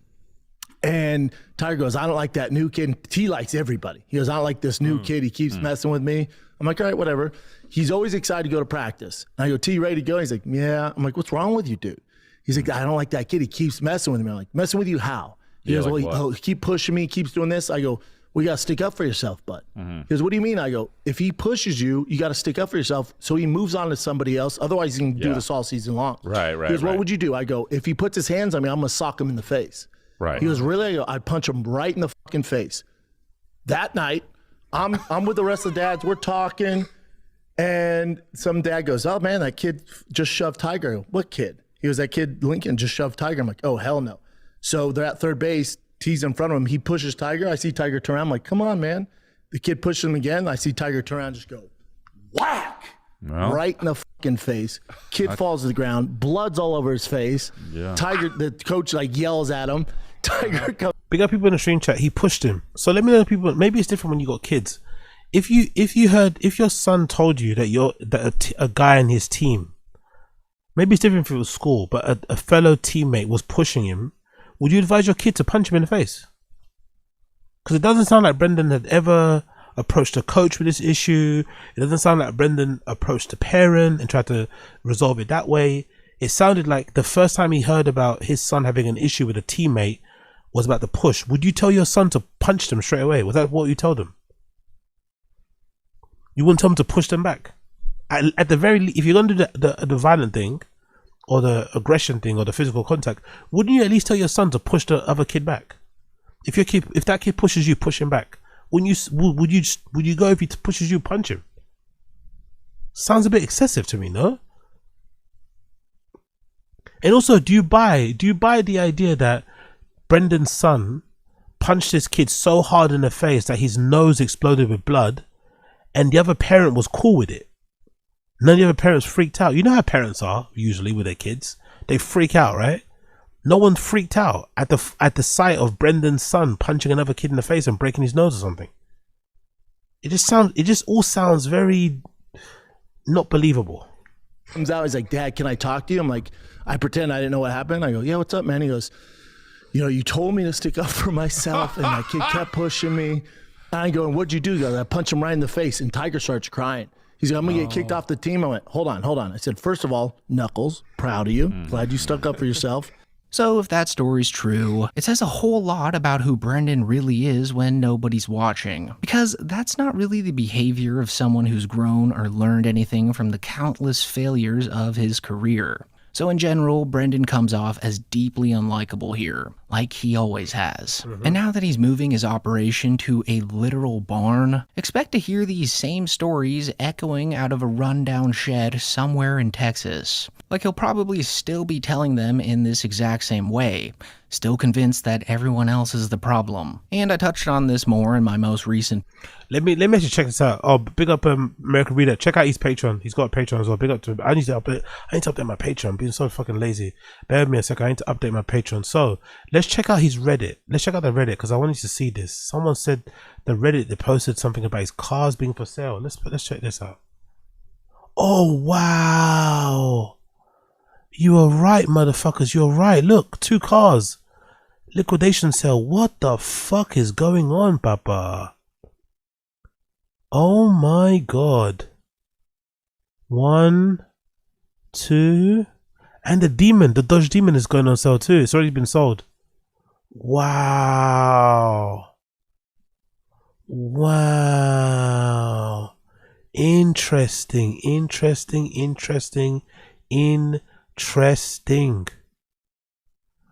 What podcast none deals up in 6 months? Podcast on Brendan Schaub announced. Oh, okay. Interesting theory too about podcast 1. Let's check this out.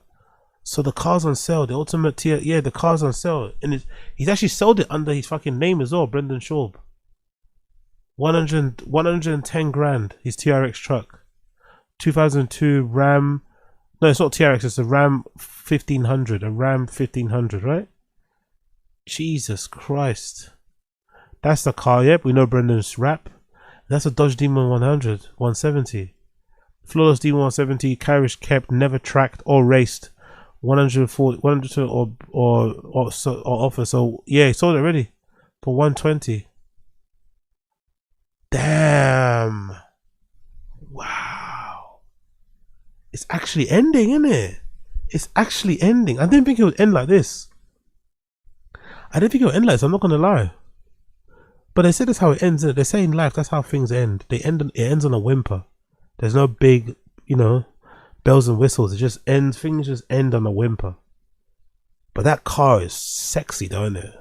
Shame he's selling it, but that car is fucking sexy. I'd love to own this. This is beautiful. Like, it looks so fucking aggressive.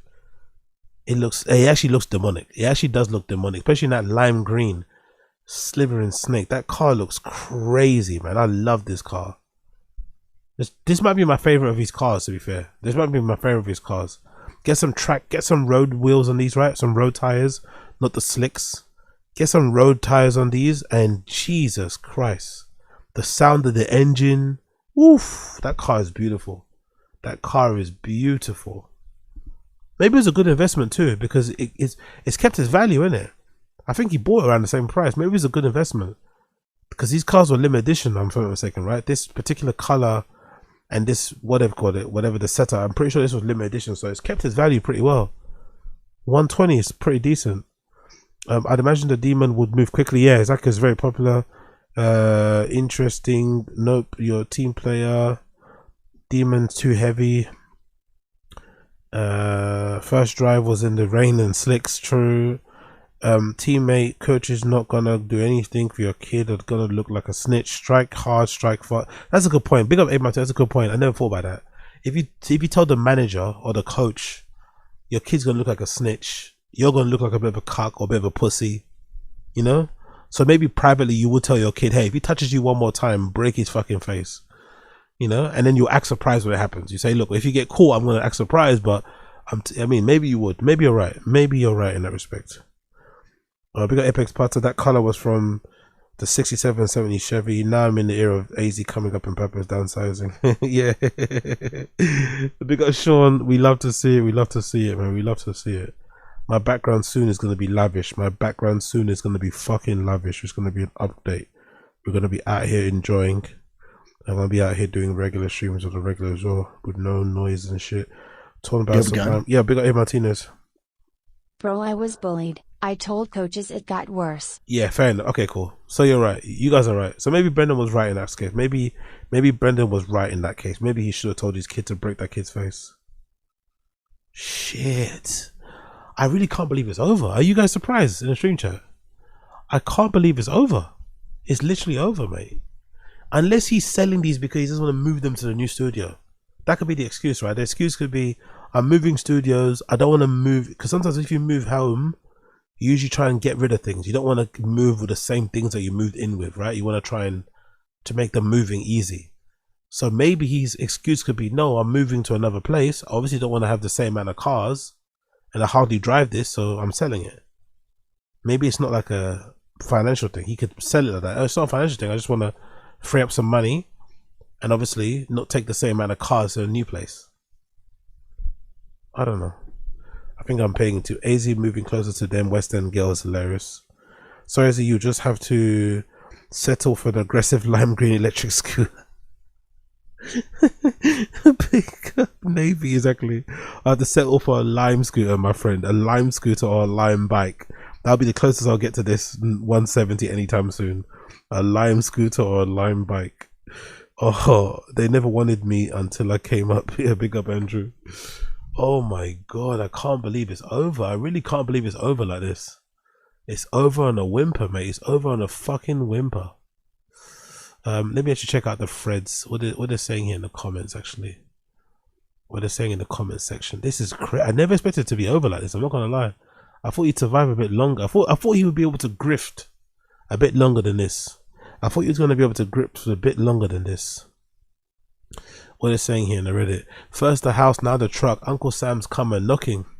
He sold the house, yeah. I believe it's for sale. Heard there's plenty of shipping containers for the fam to live in. It's against the law in Texas to raise Chombi out of a storage unit. Gotta think long term. He might be up for a Lost Truck podcast. Not to mention, was that what I was saying? So I messed that bit here. Sorry. Not to mention the podcast moving to a fixer upper location, not shitting on people for having to downsize. Papa never makes mention of these things or never has a humility to address it in a real way. Yeah, that's the thing. This is not a big deal. For most people it's not a big deal, but he's got such a big ego. He's so like thin-skinned. He's so proud. He's probably never going to mention this. That's the thing. He'll flex when he's on the up. That's the thing I don't like. That's the thing I think is, if you're going to be a flexer, right? Because I'm never a flexer. I'm very low-key and I'm also private in terms of all my stuff in general. I just think it's very tasteless anyway to be showing off your things and look how much I've got online. It's not something I'm into. Although I'm black, it's one thing I don't do that's stereotypically black. I don't show anything off. But I think if you're going to be the shower offer person, if you're going to be the look what I've got, nah, my dad Richard, you know, that type of guy, if you're going to be the materialistic vain person, I think the way to do it properly is to show when you go down too. You know, if you really want to do the whole I've got so many nice things content, I think it's actually what makes that content good is when you go down a down path, when you go down a downward trajectory, when you lose some things, and then you show that as well. You document you having to sell some things. You document you having to maybe move to downsize your apartment, downsize your home. Then when you get up again and you have a good time, you can show off, oh look, I'm back up where I wanted to be. But don't just show us the fucking ups and then completely and pretend like nothing's happening. You know what I mean? That's the one thing I don't like. He likes to brag and show off, oh my god, I'm so proud I bought a Ferrari, I'm so proud I did this truck, another wrap, another giveaway, another this. There's been no mention of the house sale, no mention of the selling of the cars, no mention of the studio downsizing. Doesn't look like Papa's promoting all the gas drive anymore on IG. Hope this isn't the end for the mechanic cosplay. That tire must have really made his hands dirty. There's trucks are regarded as fuck, truly retarded. If there's a reason to make is there a reason to make a 1500 Ram look like that? I know it sounds naive, but it just looks highly impractical. Exactly. It's so true. It just looks like shit, innit? It just looks like shit. To be fair, it just looks a bit shit. And again, you know what's really shit about this too? It's the car he just takes his kids to school in. This is the car he takes on the school run. This car doesn't go off-road. He doesn't even probably drive it that fast. You know, you got your kids in there. You don't want to get pulled over. You don't want them to get scared. So it's like, what's the point of this? Like, what is the point of this? What's the point of even owning this? It's like 15 horsepower pickup truck to take your kids to school. Okay. He and Mexican handled money worse than an 18-year-old rookie with a second signing bonus. They went straight into every stereotypical nouveau riche move. Designer clothes, flashy vacations, expensive cars, oversized houses flex, no discipline. But hey, it looked like, oh, you know what's true? Flashy vacations. Is it me? Or has Slow Joe not been on a yearly Vegas trip in a while? Remember, guys, that was her thing. Yearly Vegas trips. Now, don't get me wrong. Thinking about it now, maybe the yearly Vegas trip was more of a thing when Brendan was cheating. When Brendan wasn't claiming Slow Joe as his wife. When Brendan was referring to Slow Joe as my girl, my girl, my girl. When he was doing stand-up and being on the road more often. Maybe those Vegas trips were her way of like saying, okay, you leave me with these kids most of the times because you're doing comedy. I need my one time to go and feel hot, to get some attention outside of you, and to kind of, you know, first trap a bit. So maybe it's different. But I can't remember the last time Slow Joe went on a Vegas trip. And those are usually paid for Brendan. Those are all expenses paid by Brendan. I can't remember the last time she went on a Vegas trip.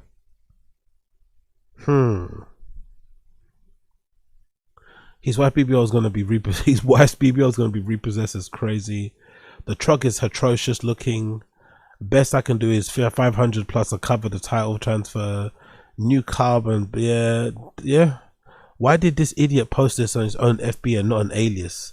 Not the best brains. So the buyer can get, he probably posted it under his full account because he felt it would help the sales, you know. I'm not gonna lie. I've got a feeling Brendan put his full name there, including a baby picture, because he probably felt like it would probably help the sales. I kid you not. I bet you any money Brendan put his full government name on there and his profile picture having be a kid's picture of himself because he thought it would improve his chances of making the sale. I bet you any money. Or people will see the name and know it's me and want to buy. Do you know what I mean? For sure he did that like that, for sure. But Jesus Christ, man. I can't believe it's over. What's going on? Tax season. How long till Schaub and Brian are recording on the side of the road with squash cardboard? Car guy has to be the longest laugh after comedy, but boy has it been exhausting to pretend. Feigned passion for such a long time. He almost got us when he saw him roll out with the wheel around like he's filled with nitroglycerin. Brendan is tarred, but it doesn't make sense to have 5 cars you never drive when you're pulling in no money. Last time I looked at Tfatk, was pulling in 40k views per week. That's barely enough to pay chilling enough. That's more than 40k. If I got 40k on my views on my videos every day, every fucking video, I'd be living very well. But 40k when you've got 3 employees essentially, right? 2 employees, Brian and Kat and Chin, plus the rent for the fucking storage unit, plus all the bills you have to pay for the cars. To be fair, I've never got the car thing anyway. I've never got why you needed so many cars. I don't understand. In general, to be completely, if I'm honest, I don't get the car collection thing anyway. I don't get it. I think maybe a man might need at most 2 cars if you're really pushing it 3 in your collection. Maybe like a weekend car and a drive around thing, right? If you're really a car guy. I don't get people that have more than 5 or 10 cars. I don't get it. But if you have that many cars, you're probably making enough to make it justifiable. You're making a lot of money to justify those purchases. But a guy having like, especially a person like Brendan with his finances being where they are, 5 cars, 6 cars, it's just too much. It's unnecessary. It's unnecessary. Like, you're just trying to flex and then you're also hurting yourself. Doesn't make sense. You owe somebody money downsizing studios, selling trucks. No one's going to buy that. Taxman coming, gotta sell gears. Mexican family hanging around too much. Jesus Christ. What they're saying on the demon. What's that? Never tracked or race. No shit. Me no racer. Can someone in the know shed light on how much he actually can make on flipping these cars? The Demon 170 has a market value of 150. So he's already selling for below market value. So yeah, oh true. He's selling probably below market value to get the money in it, probably. I'd assume he's selling it below market value so he can get a quick sale, the Demon. That's why it sold so quickly. Because he's selling it 30k less than market value. So of course, if you got the P, you're going to buy that straight away. You're going to snap that up, you know what I mean? You're going to snap that up. Okay, I understand what they mean here. So to make profit off of flipping cars, you have to have some crazy good modifications, and even then, most of your because I guess what I was talking about making money, I think is Brendan's clearly got a spending problem. Brendan's like dark side Phil. It seems like when Brendan gets money in his pocket, he has to spend it. So maybe the Demon 170 was a good investment, even though he sold it under market value, because he wouldn't have kept this money. If he had 120,000 in his bank account, he'd spend it. So maybe it's a good thing that he bought something that held the money, and now he can get the money. He can kind of, you know, liquidate and get the cash, extract the cash from the car. So that's why maybe it was a good investment, because he would have definitely spent that money on something else, you know, that wouldn't have been able to get the money back from. So I guess in some respects it's a good investment. You're supposed to cater to what buyers want, because newly modeled cars are sometimes undesirable. So really small pool of wealthy buyers who want to drive down the price of every chance. Piston, 40k views a week don't pay the bills. The vision bought exactly called the phenomenon of writing his own profit. It's happening. Bappa bought to roll up in the Avalon, says basically Lexus. Oh, he's hurting for money. LMAO probably took a deal at 100k. I'm sorry, 100k for a fucking Dodge. And I know it's a Demon, I know it's a specs, but it's still overhyped, overpriced. Really? Do you think so, people on the stream chat? I don't think it's overhyped. I think it's very justifiable. These cars are fast, man. This is the last one ever, right? Isn't it? Haven't they stopped making them too? Maybe it's my black people, my black person in me speaking, but I think that's worth it. No, these cars are like very rare, very rare, and they're very fast for what they are. I don't know. Don't get me wrong, I'm not a car guy, so would I buy this as my daily driver? Probably not. But like I said, a man, maybe at most, if you're a car dude, you should probably have 2 cars in your collection. Maybe 3 if you're being pushy. Maybe like a weekend car like this and a practical day-to-day driver. But I think it's still a nice car. Nice fucking car. Bro, they just aren't that cool. It's a hood car. It's a hood cat. It's just a hood car in America. Okay, cool. So in America, you don't think it's that cool, basically, Koala, you're saying. Outside of black people that like them. And it's getting stolen first night in the driveway. True. It has to be in the garage. That's a good point. I think you paid right around 170. So you're basically saying outside of the little niche, it's not the cool thing. So regular people in America won't look at this as a cool car, you mean? It's not worth the price. It don't hold its value. Big up, Josie. Okay. Oh, go look it up. Okay, fair play. I think you paid the right price. No more Kibi Tech. Actually, let's check. Is a Dodge Demon 170 on the market now? I want to see if someone's got it on the market. Dodge Demon. Is there one available now? Lime green, yeah? Someone got one available. Shopping. Let's click shopping tab. Is that here there? No, I want, let's see. Someone must have one for sale, right? So let's see for sale. For sale. Oh, not Sake, for sale. Who's got one available? There's one at Pistons. There's not a lot of lime. There's one on Auto Trader maybe here. There's one on Facebook, it looks like. Not many have live here, is there? What's this one? A used green Dodge. Okay, cool. Okay, that's from 2015. There's another lime green one for 54 grand. Shit. There's a Hellcat wide body. Oh, this one's lovely, isn't it? 122,000. Is that too much for a Dodge? People in America, let me know in the stream chat. Is that too much for a Dodge?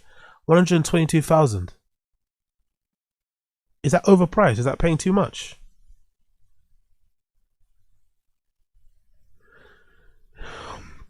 Oh, the interior is closed. Oh, the seats at the back are non-existent, isn't it? There's hardly you can't get.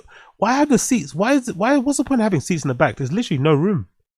There's literally. You have a gun? Big up Stephen Casanova.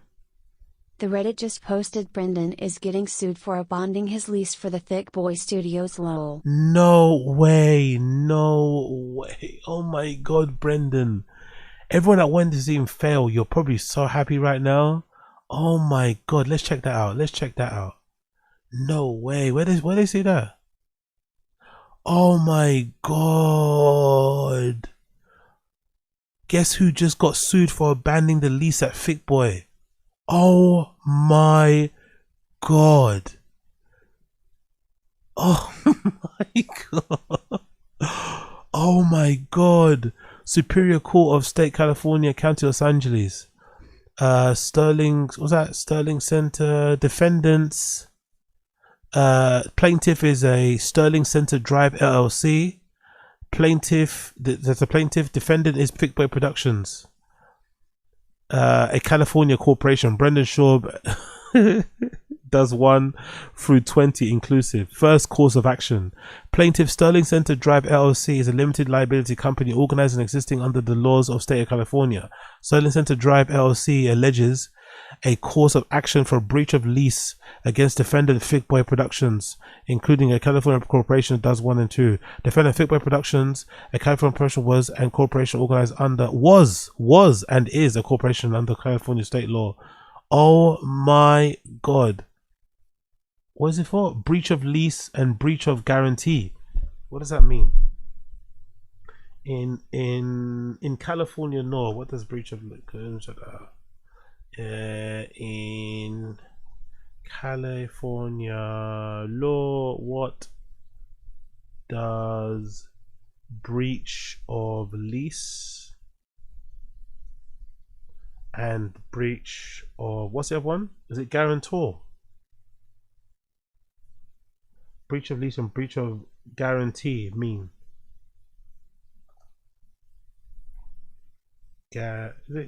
Guarantee mean, and what are the penalties for it?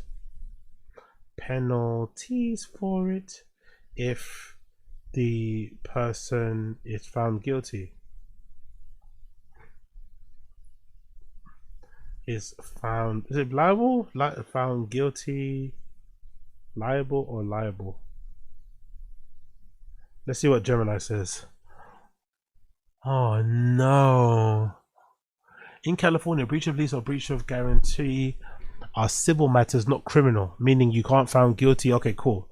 But rather liable financial damages. Here's a breakdown. Breach of lease. A breach of lease occurs when either the landlord or the tenant fails to fulfill material non-payment of rent. So, or does it mean the breach of lease is like if you lease a property for 2 years, but then you broke off the lease after the year or a year before the lease finished, you're liable to pay that man, isn't it? Right?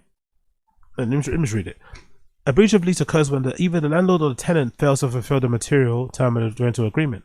Common tenant breaches: non-payment of rent, staying past the lease term, holdover, unauthorized pets, subletters.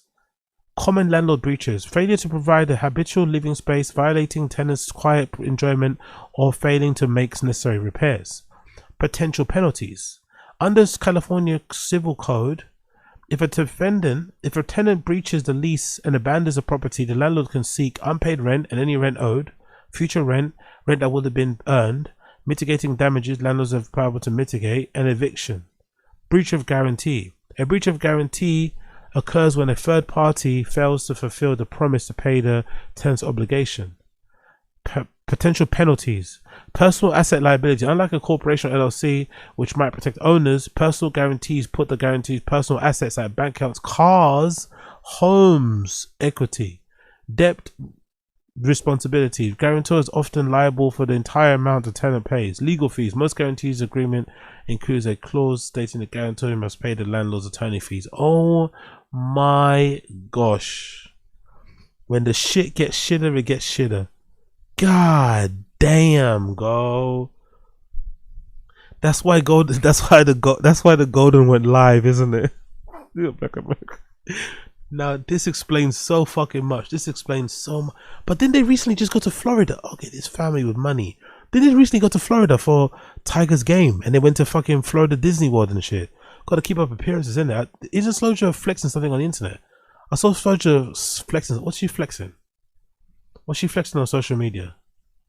Straight from Florida to the dentist. Flexing stuff on social. We're still flexing stuff on social media, by the way. What did the kid do for their 10th birthday party? What did the kid do? Yeah, see, they went to fucking Gotta keep up appearances, isn't it? They went to, where's it? They went to, what's this place? Wild World of Sports in ESPN somewhere. I guess Florida, right? Walt Disney World Resort. I guess you gotta keep up the appearances, but Jesus Christ, man. We got debt, but you don't know it. We got lawsuits coming out of ears, but you won't know it. Mumsy still wearing a Dior hat. God damn, man. God damn. Oh yeah. Kids are not wearing, they're not wearing Payless shoes, by the way. Those kids are not wearing Payless shoes. They are not wearing Payless shoes. Fucking hell. And what car is she driving, by the way? What car is that? Can you guys tell from the interior? What car do you think that is? Oh yeah, it's a Range. It's right there. It's a Range. It's a Range Rover. See, it's a Range, definitely a Range Rover. With fucking carbon fiber back parts of the seat. Jesus Christ. That's gonna be sold too, isn't it? That Range Rover is definitely gonna be sold. Her car is definitely getting sold too. No way Slowjo gets to keep her car. If Daddy has to sell his Demon, she has to sell hers too. There's no way she keeps her car. There's no way she keeps hers.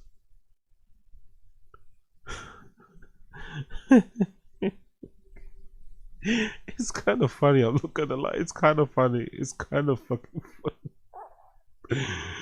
Oh, this shit ends so bitterly. Oh my god. Look at the comments already. 20 comments or however many comments. Oh, come on. Papa just goes, God, we've been starving for content. This is a burgeoning, going broke, getting sued saga. Could have been all-timer. Breathe life into Chings again. Exactly. Schlob left this thing behind in Xbox. Papa Beast. What the fuck is guarantee? Papa made himself. The members of the subreddit often the redacts themselves. The Ram goes to one attorney fee. Hellcut to another. Holy fuck, he's eating shit from all angles. At least he's lucky his lawyers are working pro bono. What a scumbag Brendan is. Stiffs his landlord, then moves into another multi-million-dollar mansion in Austin. Time to head. Yeah, exactly. Stiffs his landlord for real. God damn. So he probably didn't tell no one either, by the way. He probably didn't tell Chin. He probably didn't tell Chin or Brendan. So they probably broke. He probably left the place before the lease ended, didn't pay the rent. And now he's being sued. Jesus Christ. Absolutely. Can I okay, 1 of 1. It's only 1 page. Compliant.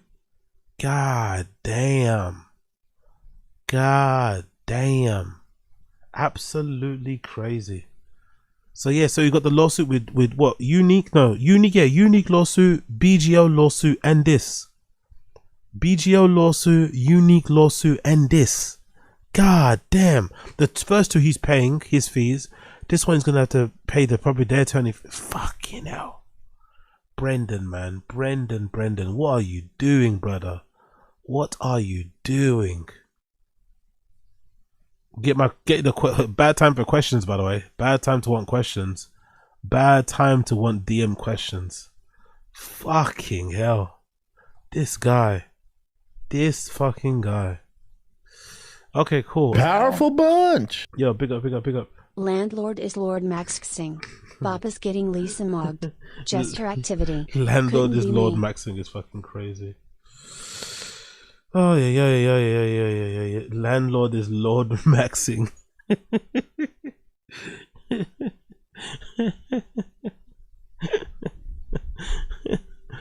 Oh my god, big up Asaziz. Appreciate you.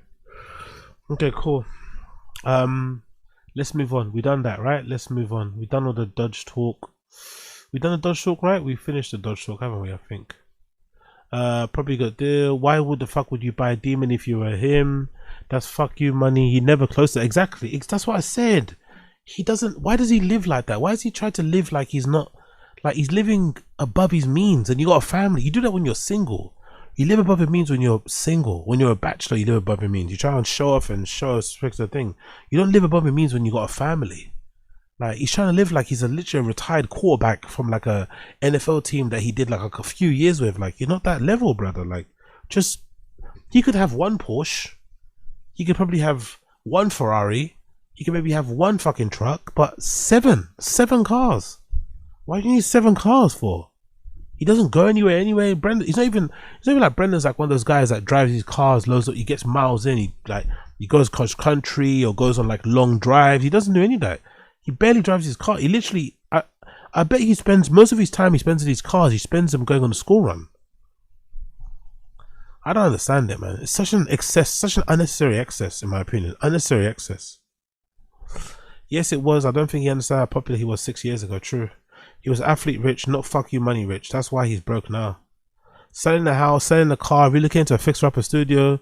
Looks like it's all catching up. Never tracked or race. He probably drove that thing only 2 times in his life. First one was when he drove it to a car dealership. Second time, he flexed on Jared. Yeah, no, he drove it. No, he drove it to his birthday. He drove that Dodge Demon 170 to his birthday. Remember, it was his birthday that one time. He pulled up to the restaurant in during his birthday in that Dodge Demon 170. He sold it because he couldn't turn when driving the car, not because he needed money, because of sharks. This is the end. Bet he leaves Colorado so his own papa can keep an eye on him. There's no way he's getting that Jeep repaired too if he's offloading cars. Jesus Christ. Does he still have the manual ZRZ1 he treated himself to? No, I didn't think he'd get it. Liquidation is an investment, my man's. Throwing all the money back into NFTs. We're having a fire sale. Who thinks Chin is blowing up the pink chip as an excuse of getting rid of it? I bought the Challenger. I've got the wrench and the screwdriver. Yeah, fuck, you know, crazy. Yeah, jacket. Yeah, she had. Yeah, she had. It was a jacket. It wasn't a dress. It was a jacket. Remember, it was a jacket. It was a Balenciaga jacket. She bought that 13-gram Balenciaga jacket, which wasn't even her size as well. Bappa was about to start posting like merch. Something's wrong with my car. Donating won't hurt. Merch on that BMW, man. Fucking hell. Big up Izanella. She should be in a Toyota Sienta and they should be living in a 4-bedroom house. His family's living the dreams. Yeah, they did too much, man. Besides his house, travel ball, Baba needs to pay monthly car insurance and yearly taxes on 6. It's just too much. Exactly on 7. It's just too much. Honestly, I know I'm probably in some ways I'm frugal. People in the stream chat will probably let me know the same things. In some places, I think I'm frugal with personal possessions. Where I'm very generous is with like lifestyle. Like I won't skimp when it comes to holidays. I won't skimp when it comes to eating out in a restaurant. I'm not going to go with like 20 quid only. I want to be comfortable and order as much as I want. You know what I mean? I'm not going to skimp. I'm not going to skimp if I want to go out on a night out and stuff. I'm going to buy all the adult vitamins. I'm going to buy all the drinks and have a good time. But I'm not really big on the possessions. And I just think I can't picture in my life ever owning 7 cars. It just seems so unnecessary. 7 cars. Why do you need 7? You can have 3 at most. 3. I'd say 2 really. 7. For what? Unless you've got 7 car money, right? Where you literally are making so much money, it doesn't matter. Like year in, year out. Cool. But I still think it's an excess that's not necessary, man. It really isn't. But yeah, I guess he's paying the price for it. See if I can advert. I feel like this is a selling point. It's a bad sign. Cool. Podcast 1 deal is up in 6 months, they're saying. I wonder if that's a good theory, actually. That's a very good theory. The Podcast 1 deal that Brendan signed is allegedly up in 6 months because he signed it in August 11th, 2023. That could be a good, that's a good point, because I said, yeah, oh my god, my theory is coming true again. Didn't I say once before on the stream that Brendan is lucky he's got this weird deal with Podcast 1, where they've kind of given him a generous deal that doesn't really make any sense based on the numbers.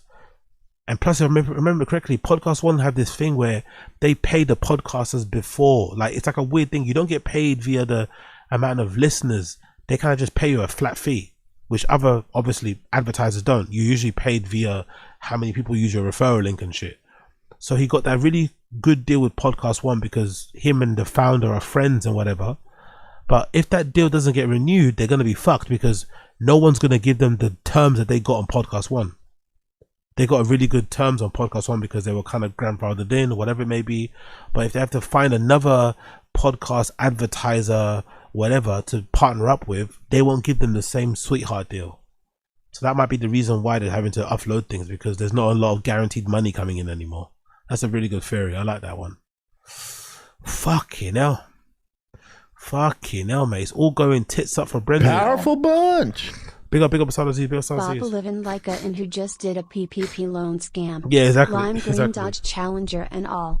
Yeah, exactly. Big up, yeah, the new numbers came in. They know Bappa isn't getting the views. Exactly. And and also it also explains it because I don't think they're faking views anymore. Or maybe not to the extent they were before. So whatever numbers they're getting now are the real numbers, and they're probably not enough to justify those deals they were getting in the past. Big up Coiler, kind of weird he took the cash deal while Theo got screwed. Would you do that to your boy? Never, of course not. That most people, I'm not the only one that thinks that. Most people believe that's what also caused the friction between Theo and Brendan. That deal probably caused friction between Theo and Brendan because Brendan's the one that introduced Theo to Podcast One.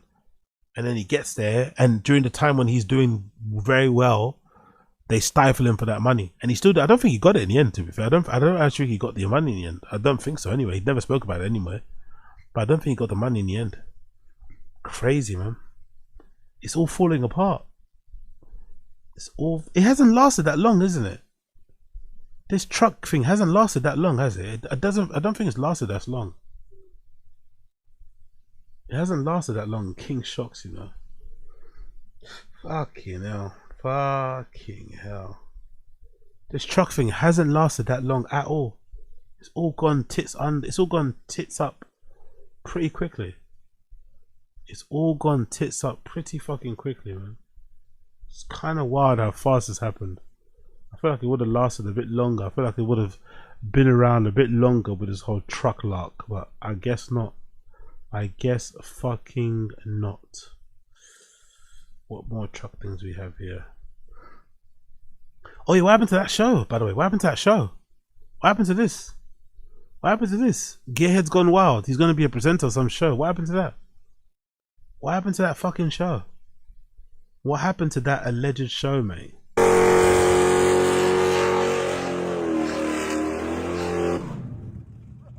What happened to that show? What happened to that show?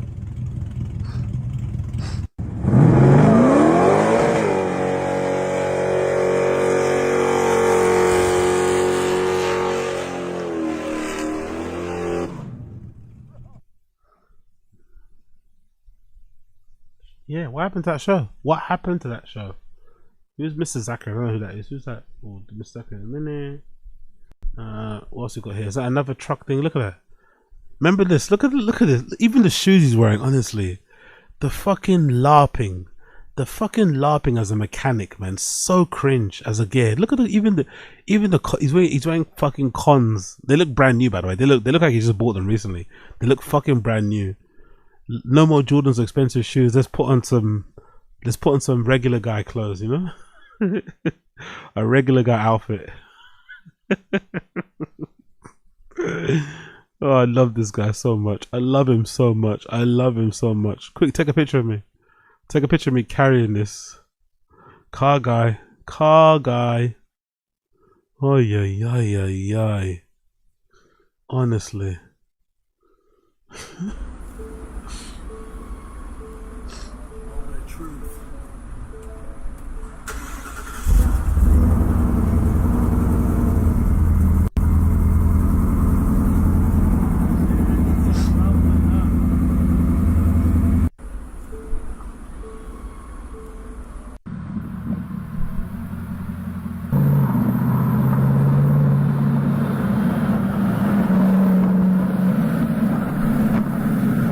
Nice truck though. It's a nice truck.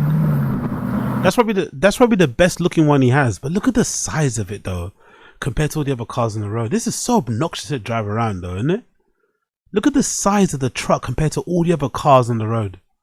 It's so unnecessary. It's so obnoxious, isn't it? Look at the size of it compared to all the other trucks all the other cars next to him. Look at it.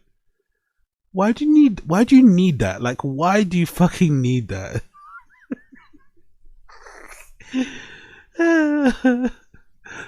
Oh, I love it, man. I love it.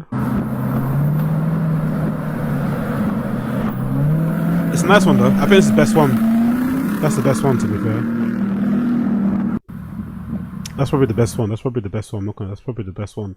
Oh, by the way, what happened to this then, isn't it? That's definitely going to get sold too. I think now it probably makes sense. You're making all that big deal about Chin allegedly breaking the car. Maybe the reason why he's making all that big deal about Chin breaking the Jeep and act like he broke it is because he was trying to fake say he broke it so he could sell it. Maybe that was the whole play. Pretend I broke it and then, you know what I mean? Maybe that was the whole play. Maybe that was the whole play. Pretend it's broken and then you can sell it. There's no way he's going to fix this, by the way. If he's selling all those cars, there's no chance he's going to fix this. Look at that, man. Look at that car guy face. Look at that car guy face. Look at that car guy face. Honestly, where is it? Give me the car guy face. Mechanic. Me mechanic. Oh, it's the wrench. Oh, he's a funny liar. He's a funny man. This is a 40-plus-year-old man, you know. All these different personalities, identities through these hobbies and shit. It's just, oh yeah, man. Just go hang with your kids, man. Just go hang with your kids. Just go hang with your kids. It's not that deep. There's more truck stuff. What's this? Ready, Teeters? In our new ZR1. Let's see. Oh yeah, the ZR1. Right. Did he actually finally buy this?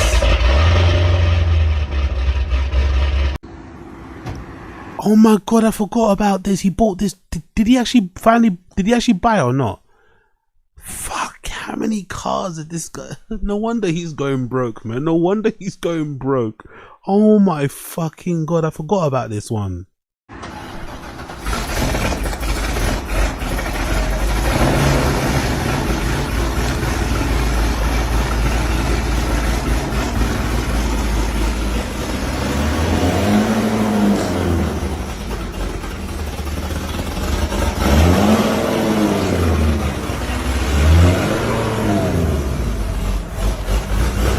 Big up Hundrum, big up Hundrum.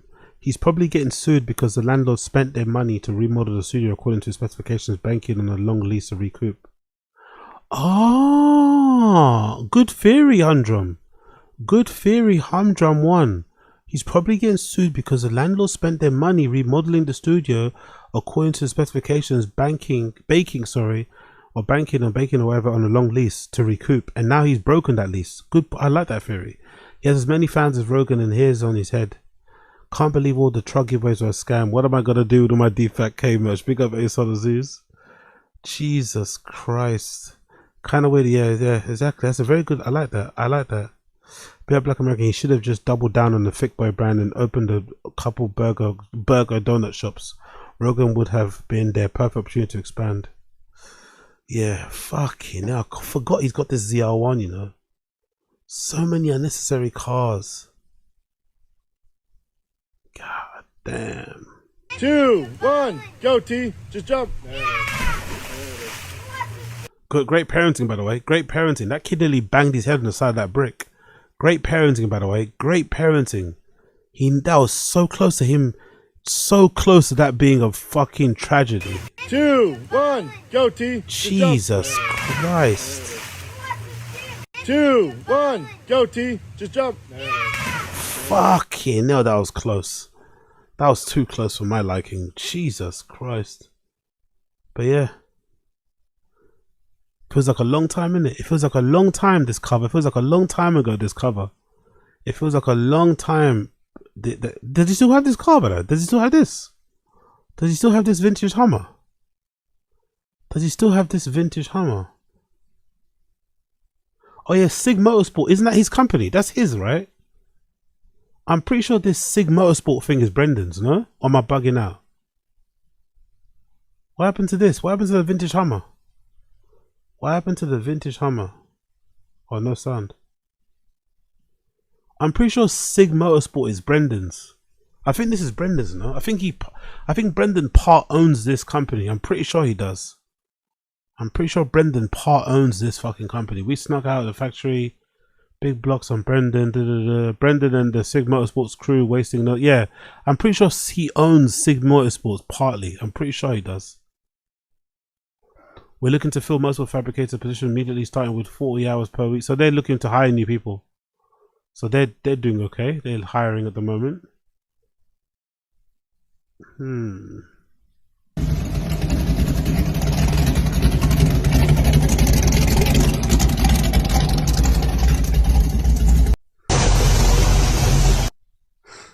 That's nice, actually. Didn't Brendan have one of these? I wonder if this is his and he sold it. Didn't he have one of these? He sold this one again, didn't it? He had one of these ones and he made it black, I'm pretty sure. Okay, cool. That's Sig. This is the Mrs. Zachary, right? In the Gearheads Gone Wild. Tax season is here, and you know what that means? Tax It means season. the Holly IRS tax sale is going on right now. And they got a killer deal going on these Holly Pro Dashes. What that means for you is it's time to upgrade to a Holly EFI Pro Dash for precision performance so you can see what's going on in your beast. And when you do so with the IRS tax sale, you can save up to $400. Okay, cool. Fucking hell, mate. Fucking hell. Things are changing, innit? Things are fucking changing. Alright. We done that. Let's move on. So a lot of people. Big up Kyle Kulinski. Big up Kyle Blood Clark Kulinski. It's overwhelming. Rogan now losing sleep over Trump's failures. Yeah, let's play this. Are talking about this new Joe Rogan clip that dropped, and there's a lot of chatter about it. But basically what you're going to see here is he kind of says he's losing sleep over how unstable everything is right now under Trump. I mean, that's what he says. That's what he says. It's a very short clip. Let me play it for you, and then we'll react to it. Here we go. It's overwhelming me. Like, sometimes at nighttime, like, I can't wind down. Yeah. This is like, there's too much news. It's too much fucking madness. We're about to go to war with Iran. I know. Like, everyone's eating beef jerky and pizza. Like, what are these files? What the fuck is pizza? I know. You know, What he's alluding to there is that in the Epstein files, there appears to be, at certain points, they're talking in code, where they mention beef jerky, they mention pizza, they mention grape soda, they mention Chinese cookie. What's interesting is that there's so much non-code where they talk about grape and torture and all sorts of horrible things. And so it's weird that like a lot of it is no code, and then there appears to be some code sprinkled in there. It makes you wonder, like, what is this stuff code for? Is that like the cannibalism shit? I don't know. But that's what he's referring to when he brings that up. Let's keep going. beef jerky and pizza. Like, what are these files? What the fuck is pizza? I know. You know, how far does this go? How come this never got released before? Like, what is happening? So he's now losing sleep. He can't wind down, can't sleep at night because of, how crazy the world is now. You'll notice something there. He didn't mention Trump. He didn't say the word Trump. At no point did he say the word Trump. By the way, I've now seen a lot of this particular podcast, and I regret to inform you, he still definitely doesn't get it. People are using this to try to say, see, he's starting to get it. He does not get it. He does not get it. The admission here is, like, there is an embedded admission that Trump is so fucking horrible that now I'm losing sleep. That's the subtext, right? But in reality, he's still, like, I believe it was in this same podcast, he called Zoran Mamdani a psychopath. Yeah, that's the thing. Powerful bunch. Yo, big up Sazis. Appreciate it. Big up Sazis. Don't virtue signal to me about who hates these comedians more. The first time I went hunting, I imagined it was Brian Callen in a furry costume before I blew that rapist deer's lungs out of its ribcage. Exactly. Great reference. Great fucking reference. Great fucking reference. Big up Sazis. Brilliant reference. I got the feeling with Rogan, he still is very hesitant or reluctant to blame Trump for anything. That's the thing. That's what's making him quite insufferable. He's very quick to level blame towards people, his opponents, let's say, right? The liberals or people on the left, right? But he's not very quick to accept any type of responsibility or blame or heap it towards Trump's side of things when things go wrong, He's very quick to make excuses or to not even mention it, to act oblivious, which is really fucking annoying. But I guess it's the way that he is nowadays, isn't it? You mean the guy who literally just succeeded in getting the rent board set up that he wanted, which means he's going to be able to deliver on freezing the rent? The guy who is delivering on universal childcare, that guy? How he already got the governor to sign on to that? That guy? The guy who ordered a deep cleaning of the subway system, which is based as fuck in the first time ever? That guy? That's the guy who's the psychopath? The guy whose approval rating is fucking sky high and going up on a daily basis? That guy's the problem? Meanwhile, you got nothing to say about Trump. This is the thing about Rogan that is now getting under my skin to the point where I can't fucking take it anymore. You know who has more integrity than him? Andrew Schultz. Andrew Schultz is doing laps around Rogan when it comes to integrity. Okay, Tim Dillon is doing laps around Rogan when it comes to integrity, because now they're naming Trump. They're specifically calling out Trump, and they're saying, here's the shit he's doing that's fucked up, and everybody knows this shit is fucked up. And by the way, oh yeah, he's in the Epstein files, and he's trying to cover for the pedophile cabal of billionaire grapists. Okay, Tim Dillon, every show is about the Epstein files now, and he literally said about Trump, quote, he's guilty. He's guilty, he said about Trump in the Epstein files. And here you have Rogan, who's still walking on fucking eggshells. Why, ladies and gentlemen? I told you. It's because we covered this the other week. Definitely check it out if you haven't. Rogan talks to Trump on the phone, bro. He texts with Trump. He talks about how Trump will use the effects that they have on iPhone. When you send something, you can make it like big. You can make the text big. Trump will use that. He giggles at, this is how the president texts. He uses the big thing. He says, America's respected again. He talked about Trump himself in an interview. Said, I just talked on the phone to Rogan the other day. Really great guy. Love that guy. Great guy. Nice guy. So why are you... Big up Andrew W. I didn't want to like Kyle at first, but he keeps telling the truth. It's impossible not to, especially when he goes in on Rogan. Kyle Kulinski is probably the closest version to us, randoms in the stream chat, us trolls, whatever. He's the closest version on a big platform, just saying it as it is. You know what I mean? He gets loads of views, 2 million fucking subscribers and shit. He was a former guest on Rogan of quite a few. I think he went on Rogan like 7 times or something. This is a big deal that every time, every week, he's dropping a video eviscerating Rogan, calling him out for his hypocrisies and his bullshit. I like it because he was a former ally, a former friend, a kind of, confidant. Maybe they kind of aligned politically, but since he's seen Rogan kind of go off the reservation, he's been quick to really call him out on shit, and he says it with a lot of oomph, with a lot of oomph. And he's quite psychotic about it as well. I quite like how he's really unhinged about how much he hates the current version of Rogan. I think most of it comes from because he's a fan. I think he's a fan like us, I think he's a fan, or he was a fan like we were. So it's probably hurting him deep down to see Rogan be turning into the person that he's turning into right now, right in front of his eyes. So I love that he really, really goes for it with Rogan. Why is Rogan lagging so far behind even other people in the Rogan sphere? It's because he's in the club. That's what you need to understand. Elon Musk is in the Epstein files begging to go to Grape Island. He's begging, humiliating himself. Rogan hasn't fucking mentioned that. He's not going to fucking mention that. He's already had Elon on his show 1,000 times. He's probably going to have him on more. He'll either continue to say nothing about it, or he'll lie about it, or he'll let Elon do his own ass covering, or he'll spin it. That's what's going to happen. So yes, the same guy who had on Jeffrey Epstein's personal chef and didn't ask him a single question about Epstein, the same guy who had on Peter Thiel, who also was an Epstein associate and then lied about his relationship with Epstein to Joe's face. He had on everybody in the Epstein network, has them on, lets them whitewash their reputations, lets them lie, lets them do fucking right-wing propaganda, okay, and act like they're not massive frauds, which they are. That guy, the guy who had on J.D. Vance, the guy who had on Donald Trump, the guy who, remember this? Let me show you this. Remember this? The great and powerful Elon Musk. If it wasn't for him, we'd be fucked. He makes what I think is the most compelling case for Trump you'll hear, and I agree with him every step of the way. For the record, yes, that's an endorsement of Trump. Jeez, that tweet, man. That tweet broke so many hearts. That tweet broke so many hearts, especially mine. Like, oh my God, no. Not even because of the Trump endorsement. I just didn't want Rogan to be overly political. I wasn't really a fan of when he was like super on the Bernie thing. I just didn't, I just didn't want Rogan to be overly political. Just stick to what you know, bro. Conspiracy theories, aliens, Irunaki, fucking Gobekli Tepe, UFC. Stick to what you know. Like, stick to what you know, bro. I wasn't even, honestly, I was one of the rare ones. I didn't really like even the fucking Bernie Sanders loving. Stick to what you know. Stick to what you know. Don't get, like, he was actually great when he was, remember there was a time where Rogan was staunchly anti-politics on his podcast. He'd never get any politician on.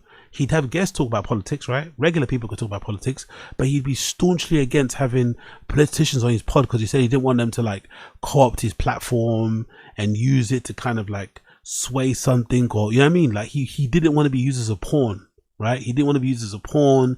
He didn't want to like powerful bunch. And then look what's changed. Malik says he will lower taxes, but I like both foreign policy. Fucking hell.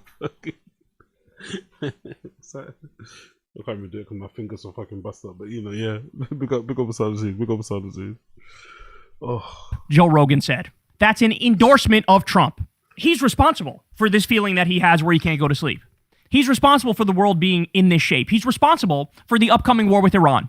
He's responsible for all of that shit. He did this. He built this. There was a moment after the election, if I'm not mistaken, I believe he sort of almost took credit. Like, maybe I'm the reason that he got elected, because I got a bunch of like young men out there to go vote for him, patting himself on the back for it. Well, he was at the motherfucking inauguration, y'all. He went to the inauguration of... By the way, looking back now, big up Tim Dillon. That's my guy. Tim Dillon's decision not to go to the inauguration is looking great in hindsight, isn't it? Tim Dillon turned down the opportunity to go to the inauguration. Tim Dillon deciding not to go to the inauguration was a genius move. Genius move looking back now. Because those images are going to age so badly over the course of history. Those images are going to age so badly. Of Donald Trump. So that's why Rogan's not out there going, hey, hold on, I thought he was anti-war. I thought he was against war. Why is he starting a new war every other week? Why did he illegally abduct Maduro? Why is he stealing the Venezuelan oil and putting it in a personal bank account in Venezuela?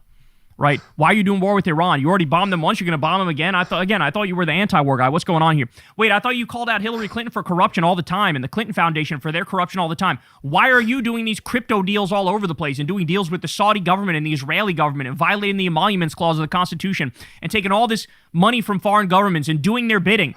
Why are you giving secret AI chip technology to foreign countries in exchange for $500 million? What are you doing? He's never gonna do the full turn ever. Why? Because again, he talks to him on the phone, he texts with him. It's the exact same with fucking Elon Musk. It's the exact same with JD Vance. Dana White, who's his boss at UFC, is another one of the top Trump people in the country, snuggling up to MAGA. And so he's cooked. He's cooked. You go watch the full Rogan podcast, and you will see very quickly that whenever something goes viral of him like mildly criticizing Trump, he will never actually bring up Trump's name, and he will always pivot back to shitting more on the left. Now, I'm not kidding. I think it was in this same podcast. He says that all of the ICE protests, that they're not organic, that these are paid protesters. Yeah, I don't get that, by the way. What do you think that's about? Is that like a right-wing talking point? People let me know in the stream chat. What is that? Why does he always say that? Whenever there's a anti-ICE protest, especially if it's really well attended and they're going for it, they're protesting, there's signs, they're banging pots and pans outside of the fucking hotels where they think the ICE agents are sleeping at. They're really, especially that one in Minneapolis or whatever it was, at Minnesota, wherever it was. Like, why does Rogan always say those anti-ICE protests are always fake? Why does he not believe that people can mobilize in large numbers and fight against something that they don't agree with or protest against something like that? He always has that argument. Oh, that's not real. That's fake. That's fake. That's fake. Paid actors. Huh? Every single, maybe some could be, but why is it that every single one is? And I guess some could be. I'm not going to deny that some protests could be filled with paid actors, right? I'm sure that's the case. I can't not rule it out. But why is it all of them? That nobody actually is organically out there protesting. And he literally says, I'm not kidding about this. They get paid to protest, and they're given these machines that record the decibel level of how loud you're protesting, and if you get over a certain amount, they pay you more. He said they pay you, and if it's colder than normal out there, they pay you more. He got this whole, because, why would anybody be against, masked secret police who are basically the Gestapo and Trump's paramilitary, murdering innocent people in the street and rounding them up and sending them to concentration camps and, totally disregarding the Constitution and totally disregarding their human rights and civil rights. Yo, big up on 10 toes. I'm the same, brother. Don't feel bad. I'm the same on 10 toes. I'm the same. I was heartbroken with Rogan when Rogan tweeted that too, man. I was a huge fan of Rogan. I was in college and he helped me think more critically. Same, and look at both ways. He seemed malleable, egoless. That's the thing, a great point. Egoless. Yeah, and also open-minded. That's what I really liked about Rogan early on. He was really open-minded. He'd have on like the most, you know what, Rogan was at his best? Rogan was at his best. Rogan was at his best when you would have a super right-wing person come on and you'd be open to listening to their opinions and point of views and worldviews and maybe having a back and forth. He'd be super open. Remember when Rogan would have like anti-drug advocacy person, people that didn't believe in like weed being good for you, debate. people that believed, like that one guy. Remember that one black guy he had on? Legendary episode, by the way. Legendary episode. Big up that guy. I need to buy his book. Remember that one black guy he had on who was like a drug advocacy person, and he advocated, and he basically was saying that doing heroin daily is not a bad thing. Remember that guy? He's like a super fan of drugs. He's kind of like my spirit animal. You'd have that person on. You'd have a person that was pro, I don't know, gay marriage. Someone that wasn't. You'd have someone that was an expert in fucking ancient Egyptians and stuff. You'd have a conspiracy theory on. Like, that was when he was the best. He'd have like all these people that kind of had contrasting points of view, but he'd provide them with a platform, opening the conversation long, where you can kind of really explore the ideas, go back and forth. That's why I loved him too. But then he got to a point where he started to like get very close-minded, which is really anti-Rogan when you think about it. He started to get very close-minded, started to get very, you know what I mean? Like, have the same people on. It became a bit of an echo chamber. Like, what the fuck is going on? And by the way, we've lost him, by the way. In case anyone's wondering, we've lost him. There's no coming back. Rogan's not ever going to come back. Whatever version of Rogan we have, enjoy it, because it's only going to get worse. As time goes by, and as richer as he gets, as older as, because people always say, the older you get, the more conservative you get, right? The older you get, the more conservative you get. So it's, if you're thinking he's going to have a come to Jesus moment, it's never happening. Why would anybody naturally want to protest that? Obviously, nobody really wants to protest that, and they have to be paid to go out there. This is how far gone this guy's brain is. He's saying it's fake protests in the midst of this country plunging into fascism at a rapid pace, okay? This is how far gone he is. So, sorry, Joe, but, you know, Andrew Schultz and Tim Dillon are still way ahead of him, and I haven't even fully forgiven them, okay? So, people are out there are in different places about that question, but I haven't even fully forgiven them. Never mind fucking Rogan. He's never going to tell you the whole truth, ever. But Trump is destroying this country, and he will not say that to you in a straightforward way. He will always redirect and make it about the left is bad, okay? And so I'm telling you, take note of it, because there will be more clips in the future that go viral of him like mildly criticizing the Trump regime, but notice he never mentions Trump when he does it, ever. Big up Carl Kulinski, man. Big up Carl Kulinski. Brilliant video. Big up Carl Kulinski. Big up Carl Kulinski.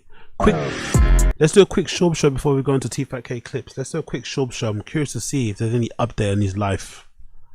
No timestamps. Fucking no, Chin. Chin doesn't do anything. What the fuck does Chin do? We break down. Do the fucking timestamp, Chin. Fuck. Anyway, let's find out what he says on the intro at least. Right through the city if you ain't Thick Boy Shop. Yes, sir. Shop Show is back. Sorry it's a little late, fam. Sorry it's a little late. I was flying in for my kiddos' football tournament in Florida. I got in late yesterday, so we're still giving you 2 this week. Don't sweat it. Still giving you 2, then the 3rd on Sunday. Yeah, you have to, innit? You kind of have to, bro. You kind of have to with all those fucking lawsuits you got coming out of your head. What up, baby? We're here. We're doing it. Lots going on in the Real Housewives of the UFC. It's popping. It is popping. You got Eddie Hearn, Dana White going toe-to-toe. I haven't been in here since the Sean Strickland performance. Boy, oh boy, did that dude knock it out the park. I had to watch it on my laptop in the Disney hotel. Remind me never to stay there again. But I was watching on a laptop at the Disney hotel. The first thing I noticed as soon as Sean Strickland came out, when he was inside the octagon, I went, my God, that is the best physically looking Sean Strickland I've ever seen. Fluffy could be in some trouble. And my wife goes, you think? I'm like, yeah, because for me... Real cold, Chin's on a slow strike since the funding. True. And I'm sure a lot of you out there, for Sean Strickland, hasn't fought in a year. He's had some layoff. This was kind of a fork in the road. What's wrong? No update about the kids' baseball. Interesting, isn't it? By the way, that's crazy. I need that screenshot. No update about the kids' baseball. He went straight into the UFC talk. No update about Tiger's fucking travel ball. No fucking stories about Tiger hitting 17 home runs. No story about, nothing. For him, right? Lost to DDP. I thought he beat him the first time. Fluffy's on this crazy win streak. You lose this one. There's some other contenders. Strickland's a wild boy, says some wild stuff. They're on Paramount. You lose this one, I bet the UFC is going to start kind of pushing them out of the way. Big up Bro Josie yesterday. Get to work on time, bro, bitch. The problem with that is Sean Strickland, y'all must have forgot. He's one of the best middleweights in the world. He's one of the very best middleweights in the world, and he has a very awkward style, and he's very, very tough to beat. The only guy, I should say the only two guys, Potan, did his thing, but he's not there anymore. Just take Potan out of it. The only guy really to beat him, and arguably you could say Strickland only had one arm in that fight, was DDP this last fight. The first fight, I thought Strickland won. I've said it on here. I came out, that following Monday after that fight. I thought Strickland won that fight. The second one, he beat him by decision. Strickland basically had one arm. The Jared Cannonier fight, complete nonsense. So Strickland is a tough customer, and Fluffy isn't really how do you say it? He doesn't have the same strength of schedule. He doesn't have the same quality wins. To have a 1, 2, 3, 4, 5, 6, 7, 8 fight winning streak in the middleweight division in any UFC division is insane, and all credit goes to him. But he just hasn't had the same strength of schedule as a Strickland. And now I think the odds were kind of, I don't want to say off, but they were just miscalculated because of the dislike for Sean Strickland. Whether you agree with him politically or not, or his takes on Mexican, whatever the hell wild shit he said. His take on Mexican, Jesus Christ. I think a lot of that influenced people's hatred and the favoritism towards Fluffy Hernandez. But when it comes to MMA, when you lock that cage, it doesn't matter. None of it matters. What matters is who's the better fighter, and Sean Strickland's the better fighter. And if I told you going into this fight, Anthony Hernandez is going to shoot one shot. In 3 rounds, he's going to shoot one shot. Who would you have bet on? You would have been like, what? He's just going to try to stand with Sean Strickland? That's all Strickland does, and he's hard to hit. There's no way Fluffy would win. That's what happened. He shot one shot. He got defended, and then after that, let me fast forward a bit. This guy's boring me. Let me fast forward a tiny bit. See where he's going here. Guys can access that, and Sean Strickland did that with that. That they're like, oh, I got Paramount for Yellowstone or Landman. The UFC's on here, cool. Oh, press conference, like, oh my God, conference. They're probably like, Jesus Christ, because he was going down a weird road, right, with grooming and shit like that, and goat fucker. That's the one that did it, yeah. So they're like, okay, kill his mic. UFC, don't get it twisted. UFC likes this. Sean Strickland is one of their only stars. There's probably 10 of them. He's one of the 10. It gains traction. UFC will use this as fuel for the next fight. If you think Imavov is getting the next title shot, oh my God, you don't know how this business works. A, Strickland beat him on a fucking 2-day notice, so that doesn't make much sense. Okay. B, Strickland's such a bigger star, which they're dying for. And him versus Hamzat, it's already on a platter. It's fucking there. And Strickland is the type of dude, I don't know if Imavov is, where he'll fight him next week. So as soon as Hamzat's ready, which him being active is an issue, but as soon as he's ready, I'm bored. It's already. It's going to say anything nice and juicy. Strickland's stuff? a lot better. Your brand, well, Shopify, Gina Carano is not the highest level of natural way. I'm talking. This stuff doesn't up. And then this is him talking. I'll get clips of this later on. I can't bother to watch it, man. It's too boring. Let's move on. Let's do more cringe. Mike Israelti. I don't know who that is. I saw this on the Discord. I don't know who this guy is. Thinks you're stupid. Who's Mike Israelti? I don't know much about this guy. I'm not gonna lie. I don't know much about Mike Israelti, but let's check him out anyway. I saw this on the Discord. Big up everybody posting on the Discord. You guys are legends. Hey guys, Dr. Mike here for RP Strength, and today I'm going to talk to you about 3 drugs that every male over 40 should be on. But I have 2 very important disclaimers, super quick, before I start the meat and potatoes of this video. The last time we heard from Little Mike, he was recovering from his love handle surgery while simultaneously re-editing his PhD thesis from 12 and a half years ago using ChatGPT. You got love handle surgery. Why? Why can't you just work out? He got his love handles removed with surgery. Jesus Christ. Now, that's not a sentence you hear every day, but this guy is truly special. He's one of the funniest fitness influencers we have. This is the guy who, at the towering height of 5'6", claims to be on the verge of achieving the peak male physical condition. His intelligence is also immeasurable by standard IQ tests because it's just simply too high for the charts to accurately categorize.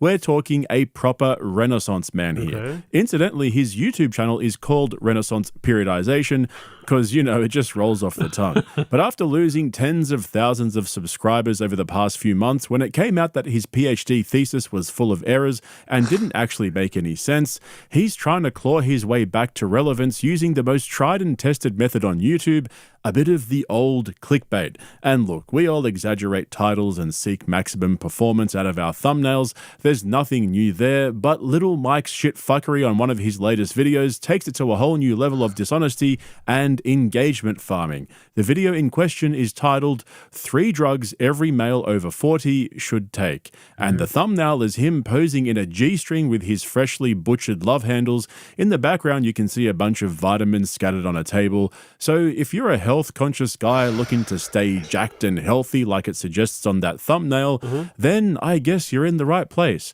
Except the first few minutes of the video is just Little Mike explaining precisely why it's completely clickbait and that the video has nothing to do with the title and thumbnail. No, come on. This video, the first disclaimer is that words like every and should are totally standard in YouTube thumbnails and titles.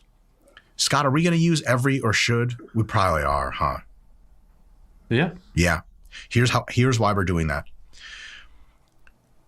Bombastic titles. So he made a clickbait video that's not going to contain any valuable information, or that's not going to do what the clickbait says it's going to do, and then now he's trying to justify why he's making a clickbait video that's going to offer no value. What? This is a strategy. Let me make a video that people will think is going to add value, but then let me explain in the first 5 minutes why it's not going to add value. Okay. Get way more people into the funnel and let us help more people because they actually watch the informative video where nuance is king. And I promise you, my entire reputation rests on us always giving you the real deal in the videos, never bullshitting you ever. Thumbnails and titles, if you don't use shit like every and should, end up getting like a tiny fraction of the views, and we help fewer people. Is that a trade-off that's weird to make? Yeah, I'm not comfortable with that trade-off. Do we make that trade-off here at RP to just help more people? Yes. So it's a pretty little gift wrap, and inside the gift is like a Lego set. Like, yay, fun. Oh, I have to build this. This sucks. I have to think. We're bringing you here to think.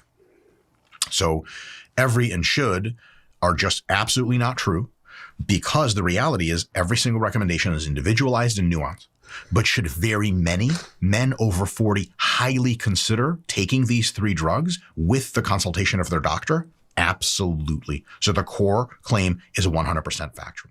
Okay. Another day and another dose of mental gymnastics from a short, bald dude with shit for brains. Seriously, why do all these guys look the same? And since when are the words every and... That's a really good point. Why do they all look the same? What is it about that build? Seriously, why do all these guys... Why do we look the same? That is a good point. What is that the steroids build? Or is that just a short guy build? They all kind of have the same type of build, isn't it? The Rogan, bald head, 5'4" to 5'7" height-wise guys. They all kind of do look the same. look the same. And since when are the words every and should standard in YouTube titles? Bro just made up his own random rule and used it to justify lying to his audience. If it's not bad enough having to listen to this guy justify his own body dysmorphia under the guise of seeking peak physical conditioning, we now have to sit through Little Mike trying to justify fooling his own audience into clicking on the video because it will allow his message to reach a broader audience than it usually does. Why doesn't he just come out and admit that he's clickbaiting to make more ad revenue and promote his dieting app? Or alternatively, just title the video correctly. Something like, why I abuse steroids and you probably shouldn't. Honestly, that would have gotten way more views, because despite his claims of reaching a wider audience, on his channel with almost 4 million subscribers, this video just scraped over 200k views, which is great, don't get me wrong.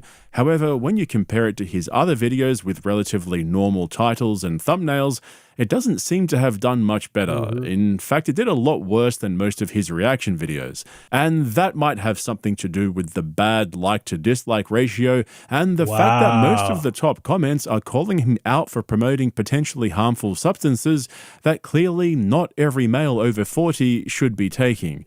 This channel took a bizarre turn the last few months, went from learning how to train to plastic surgery and plugging using drugs.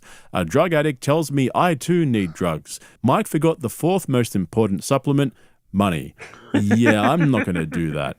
But remember guys, nuance is king. That's why he calls himself Dr. Mike and gives medical advice, but then provides the disclaimer that he's not actually a doctor and you shouldn't even be listening to him in the first place. Instead, you should probably just go and see your own doctor for advice. Oh but yeah, wait. I remember he was on Callan's show, innit? I remember he was on Callan.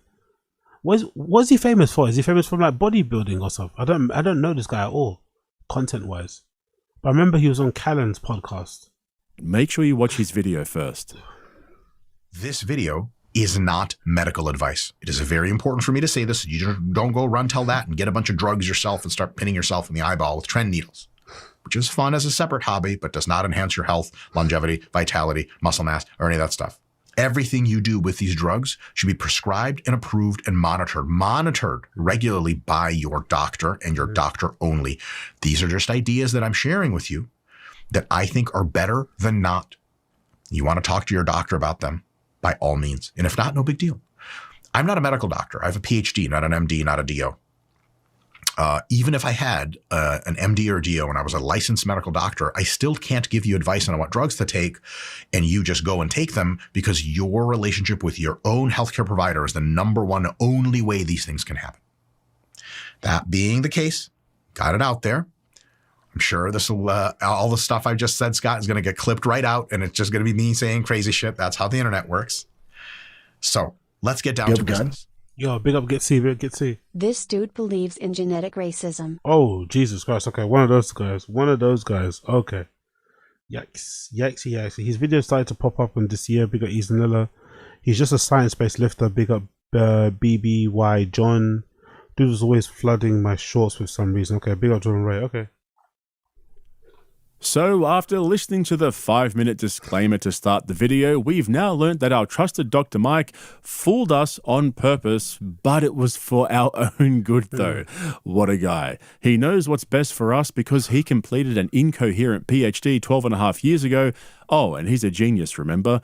So then, what exactly are these 3 drugs that all men over 40 should be taking? Yeah. Maybe, probably not. Fuck, now I'm confused. Oh, I forgot. Nuance is king, guys. There are 3 drugs, in my opinion, today, as of the filming of this video in late 2025, that as a man over 40 years old, you should consider taking. Okay, so the first one is testosterone.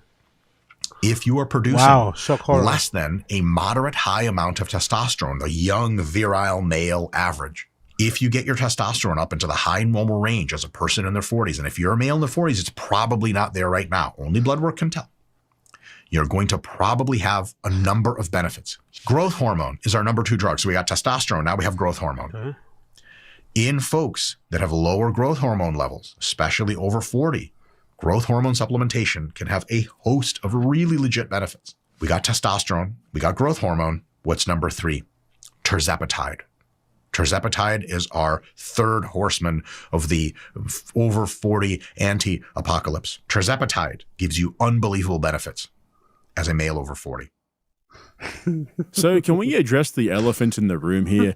This guy obviously needs help. He's got severe body dysmorphia and he shouldn't be giving guys advice on longevity and living a healthy lifestyle. For those of you who aren't up to speed, this is the guy who had his love handle surgically removed because he'd reached the peak of his genetic profile and no amount of diet, exercise, or anabolic steroids could narrow his waist down to his desired ratio. He also considered having a couple of his ribs removed so he can flatten his stomach. I think that was the reason, but I could be wrong. If you know what I mean.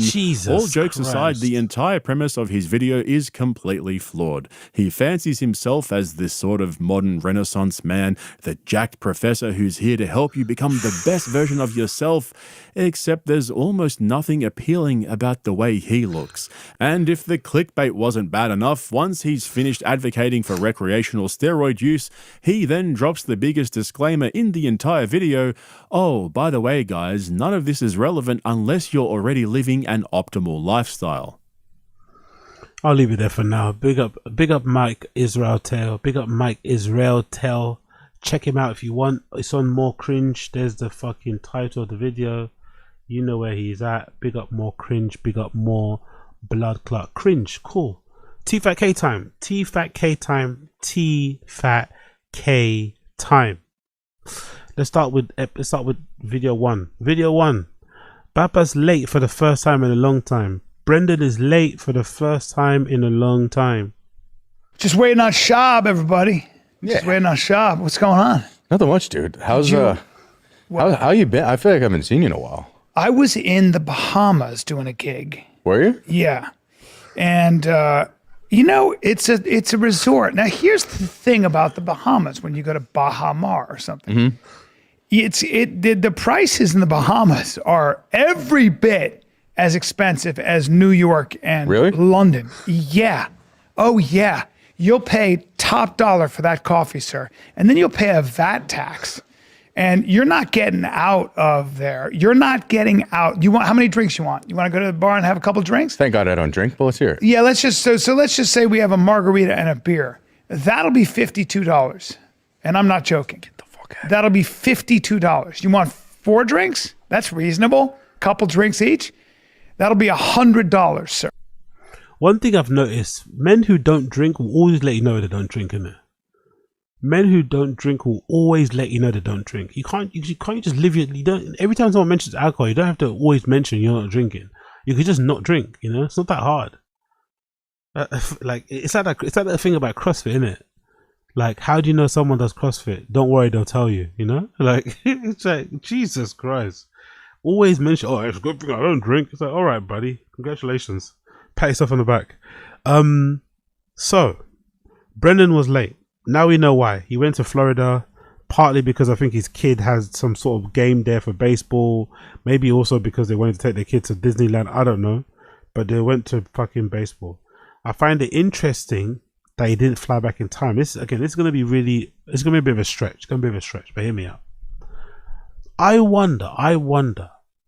Usually, right? Bear with me here.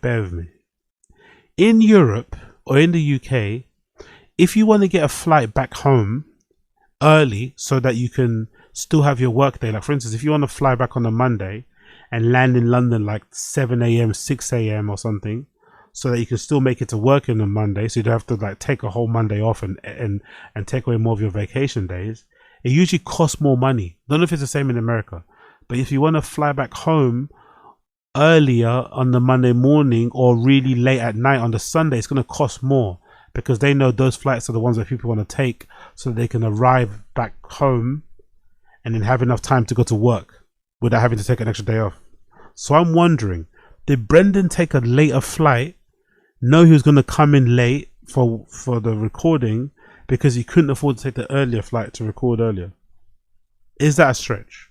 Considering his money issues, did he not turn up on time for Tfatk because he was basically still flying in? I had to go, you know what I mean? I wonder. Could be a stretch though, could be a stretch. So I'm not going to go into it too much, but that's a little theory I had there. Next clip. Unfortunately, for those of you who hate Brian Callen's feet like I do, For those of you who hate Brian Callen's feet, Brian Callen's talons. For those of you who hate Brian Callen sin zapatos, right? For those of you who hate Brian Callen when he doesn't wear his zapatos, you will hate this because his feet are out. Brian Callen's feet are out once again. Brian Callen's feet are out once again. You went there to perform? Yeah. How'd that go? Good. Yeah? But it was a jazz club. Nice Okay. jazz club. Yeah? Nice jazz club. You were there with Dove? It's made for music. The Bahamian singers, those women, can sing their asses off. Dove Davidoff, by the way. Murderer. And so is Mike Young. Yeah. Murderer. Oh, Mike Young kills. Murderers. Oh, he was there? Dude. Mike Young's so funny. It was so good to see my boys that I've known for 25, 30 years. I didn't know you knew Mike like that. Oh, yeah, I've known Mike for. Mike used to open for me. Mike was my Really? feature.